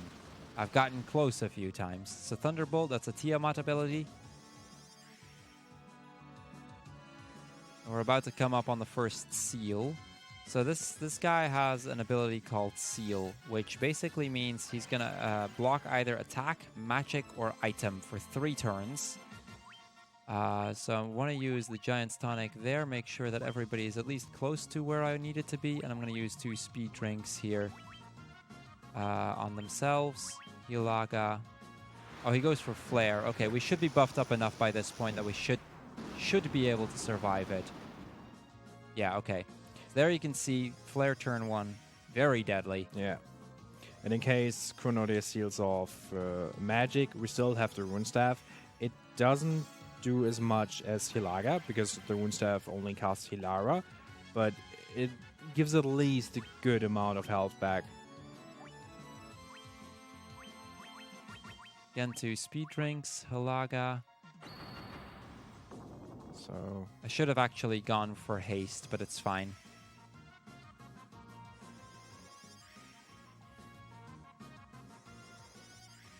Okay, that is the warrior on 999. And all but Ducky over 900. I think he should be fine though. Yeah. So I'm gonna have, I'll just attack. Haste, and Hilaga. And in this form, Chronodia has 42,000 HP. Yes. So I think that's the only form with that. Yeah, it's the much only amount? form with this much HP. I think even the the weakest version has like 30,000 or something. Yeah, they all have a crap ton of HP, which is also why it doesn't really matter much which form you fight. Other forms are a little bit faster, but the difference isn't big enough to really warrant a big change there. Yeah, there you can see we're right now dealing about 2,000 damage a turn, which means it would take quite a while. We're going to buff up more once we get the ability to use items again, but we're not quite at that point at this point. So yeah, there you can see physical attacks, 700 damage almost, and mind you, when hasted, that would double. I did practice run earlier this week where she was almost dead. Then she hasted, and my warrior and one of my ninjas were instantly dead. Like, okay, that is not good. I pulled it off again, but the fight took just longer than it was supposed to. Yeah, so here we're going to use speed drinks in big part to help us buff up that agility as much as we can so that we can deal more damage than we did just now.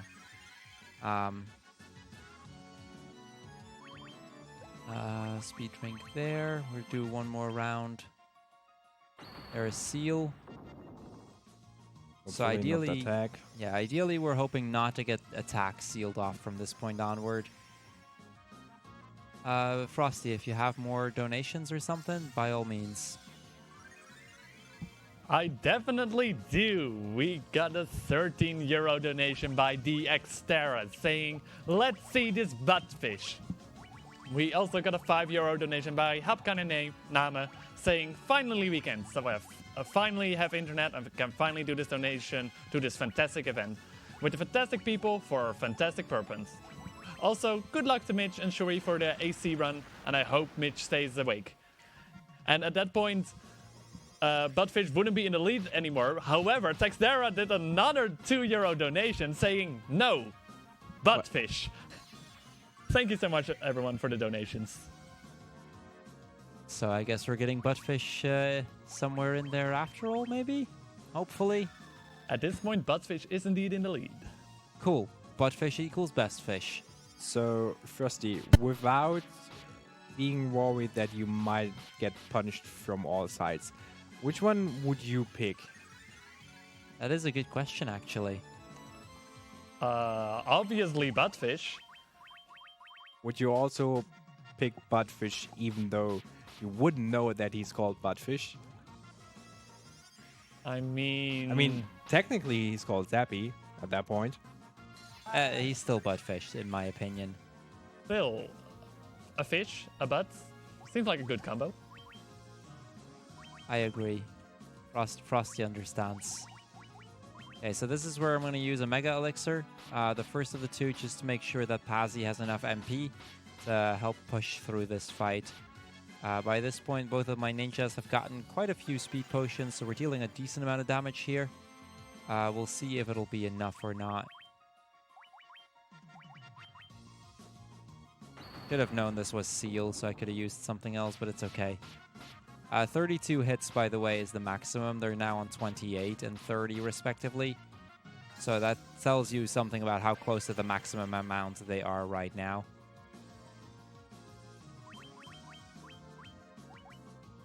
I'm going to keep to Hilaga.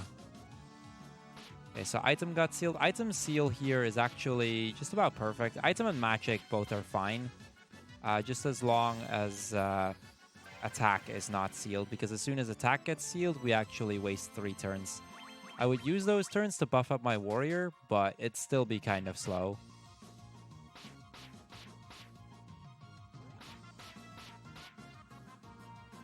Here you can also see why we want 2 of these ninjas. They just deal so much damage. I think we should be close to the kill. We might be, yeah. We should all in all be able to go a good 10 minutes under estimate at least.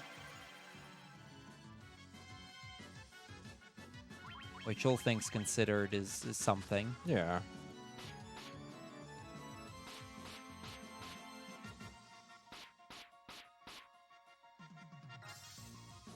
Okay, that wasn't enough for a kill just yet.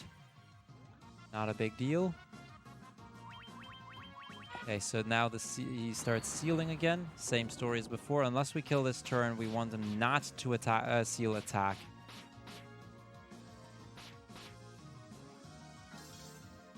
Okay, just need attack to still work.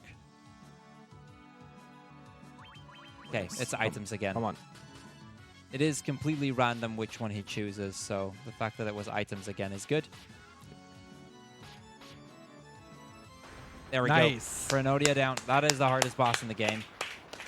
That means we just have the final dungeon left, which normally would be interesting, but because, you know, we're this powerful. We will kill just everything. We also just got a natural barbarian sword. Yeah. Now let's see the in-game time. 31:42. That's actually not bad considering. Yeah, everything between 30 and 35 is considered like really solid for for an old dungeon setting. So yeah, and since this is a co-op run, we turn the final dungeon now into 2-player, 1 controller. Why not, right?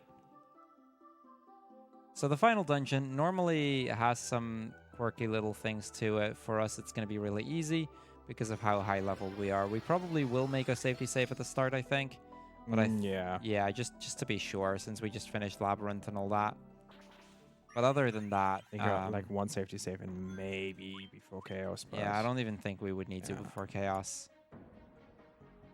Because Chaos is free at this level, honestly. Yeah.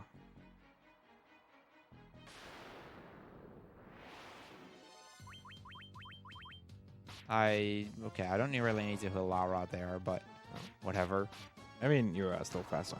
Yeah, so purple worms, unrunnable encounter. Can't really do much about those. We also got the emergency exit. We got the emergency exit. Nice.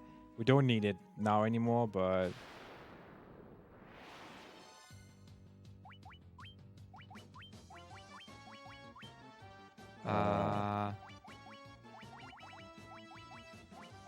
there we go. Ice Giga's Winterwolf does die to the White Mage. Also, maybe we should do a real quick on equipment. Remove the Lordly Robes.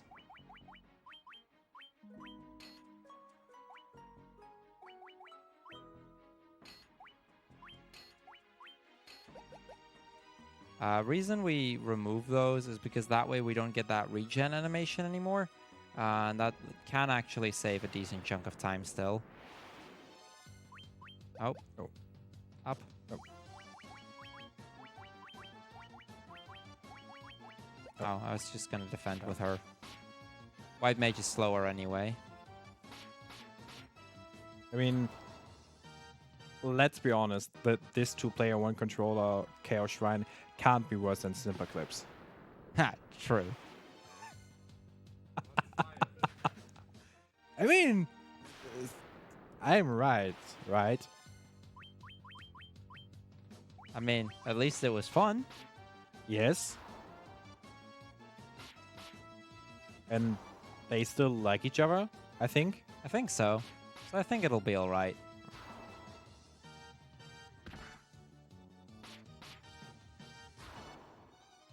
Okay, so we're almost out of this floor. Yeah. Once we enter the basement, things become a bit more lenient again. Another spike tile. Yeah, this is the first of 4 mini bosses. Or sorry, first of 5 mini bosses. Yeah. Death Eye. Also, do you remember the loot that we picked up at the start? Yeah. In the PSP version, you can't miss it because the princess will automatically call you back. Yeah. So you pick it up. And this is the only reason why we actually need it. I think in all the other versions, you can actually miss it and have to go back all the way to get it.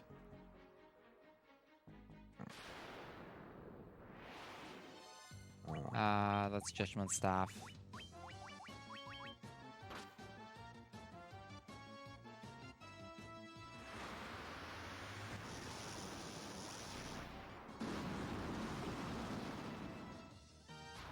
Okay, that's the Ice Giga's Winter Wolves.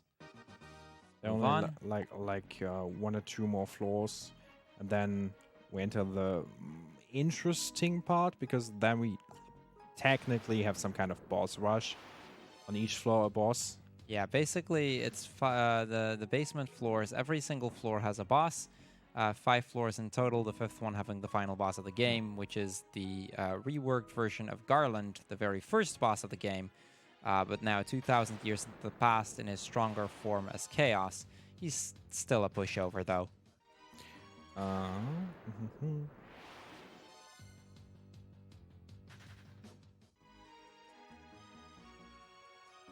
Yeah, on this floor, we're going to get the refight with the Lich, our very first boss of the game. Or first major boss of the game, I should say, rather.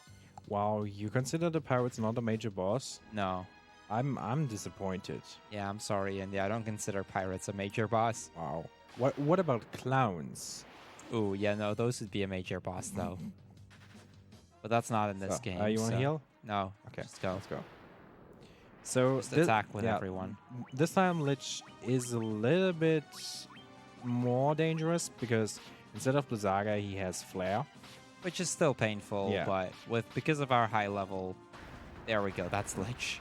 I mean, all Sure. dungeons, all bosses, we are like super safe. Yeah, the But- final dungeon, like normally, just for reference and any percent, normally you're about like 8 to 9 levels lower than we are. So, you know, and even with that, it's not likely to die in this place. So let alone with all of those extra levels.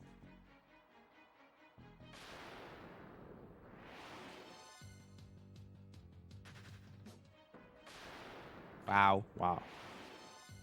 fun floor, that's for sure. Do you now see why I hate this game? Oh yeah, I know. So this is the second free fight against Merilith. Kind of the same story here. We just attack a bunch. And that was Yes. Merilith. Now the next floor does have some unrunnables, so hopefully we won't be getting those too much. Which we probably will. We probably will. We have the gauntlet to deal with them, so they shouldn't be much of an issue. Just gauntlet with the white mage, but hopefully, yeah, okay, never mind. About to say, hopefully we just don't see them. There, yeah.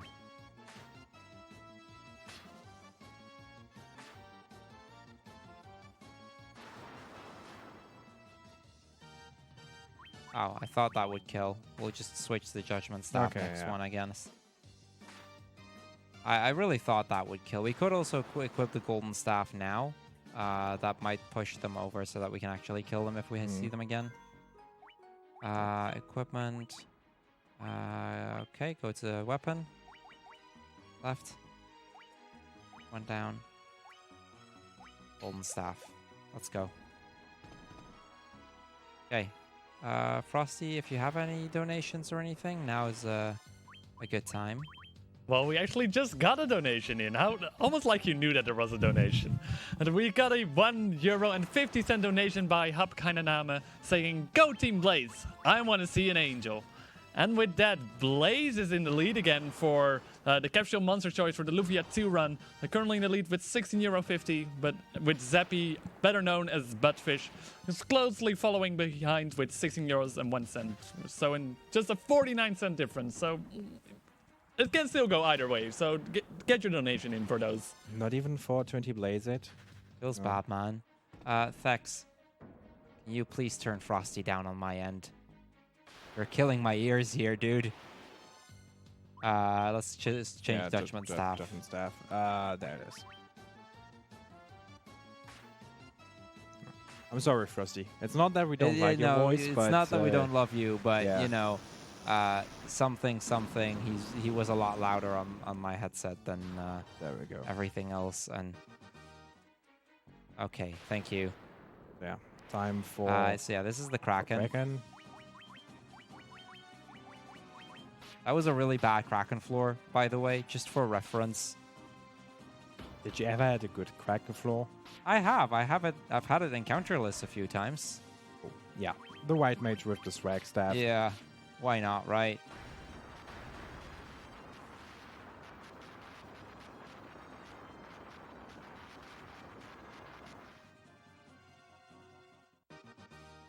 Okay. Okay. So Tiamat floor usually pretty quick, except you get an encounter. This one we can run from. Are we going for haste threats? Yeah. Okay. Haste with the second ninja. and then attack with it on the other turn.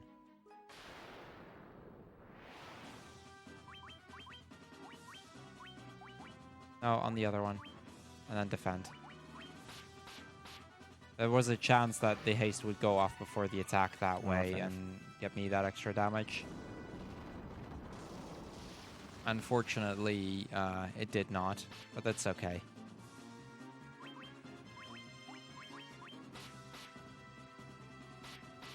Okay, we don't really have a lot of equipping that we need to do for the final boss because we're pretty much already set up. We just need to heal and restore some MP. Restore MP on the ninja as well, by the way. I could Oh. go for the Mega Elixir. Oh, right, yeah, we could also just keep it in case the fight turns ugly at any point. Do we have time for a donation? Yeah. Go ahead. All right, we got a €1 donation by W Reflect saying, "All hail King Trident." And guess what? Buttfish is in the lead, or Zappy is in the lead again. Okay. So thank you so much. So, time for the final boss, Garland. He Yeah, we killed him 2,000 years into the future or something, and now we're going to refight him. Because why not? There's actual lore in this game, believe it or not. Now it turns out he's the ruler of Discord, the evil man from the underground. It's time for some chaos. Attack, magic, haste, warrior first. And Hilara.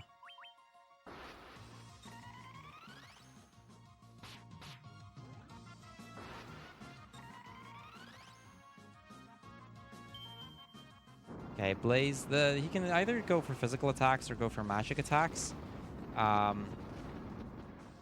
Generally, magic is slower. We're hoping not to get that.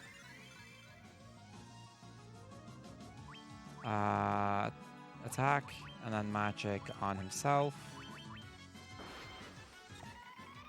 So Chaos has 20,000 HP, which, considering that we are all hasted and are pretty high, this fight should go pretty fast. So Tech, get ready on time.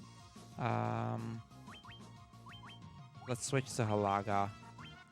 I noticed we didn't actually heal back to full, so let's just play it a little safe.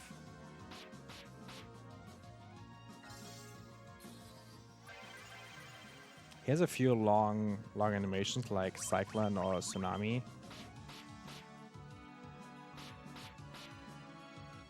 Which we might not even see.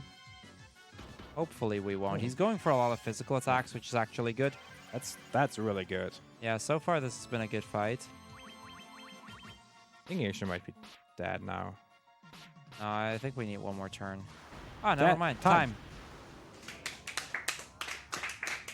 3:35. Nice. That's pretty good. So yeah, impromptu co-op run because this was initially supposed to be a race, but you know, we with a borked cable, we figured this would be a good way to, you know, keep it going. Hope you guys enjoyed Final Fantasy 1. I'm Cruel. My name is Ian Dragpack. In Dragpack. And I guess we'll just be throwing it back to the host and enjoy the upcoming few runs. Ancient Cave is coming next, I believe. So that's a fantastic run. Not as fun as the full regular game, And not as Edge, RNG heavy but as Final Fantasy 1. also, but it's still a really, really fun run. And Mitch is bound to make it even better. So yeah, stay tuned for that. All right, thank you two so much for showing off that run. So before we're gonna head off to the intermission, the full intermission here, I quickly want to get another donation in here. We got a €6.66 donations from Kriegspire saying, "Zappy for president, Zappy for husband, Zappy for wife, Zappy is love, Zappy is life." Thank you so much for that donation, definitely going towards Zappies. So just quickly want to remind everyone that there's two, for this next game, Luffy 2, The Ancient Cave, there's going to be 2 donation incentives, which are going to be closing up pretty soon. One of them being the Capsule Monster Choice. Currently in the lead is Zappy. with, I will look at the exact amount, 23 euros and 67 cents. Followed closely after by Blades with 16 euros and 50 cents, and Darby followed after that by 13 euros. So if you still want to snipe one of those, you still got a couple of minutes to keep that going. There's also a naming incentive still open for Lufia 2, which is for Maxime's name.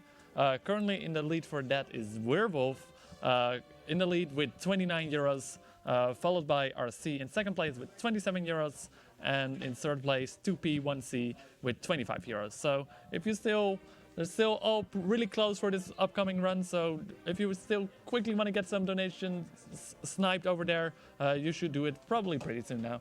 We're gonna be setting up this this game over here. We're quickly gonna get into an ad break, and we'll be right back.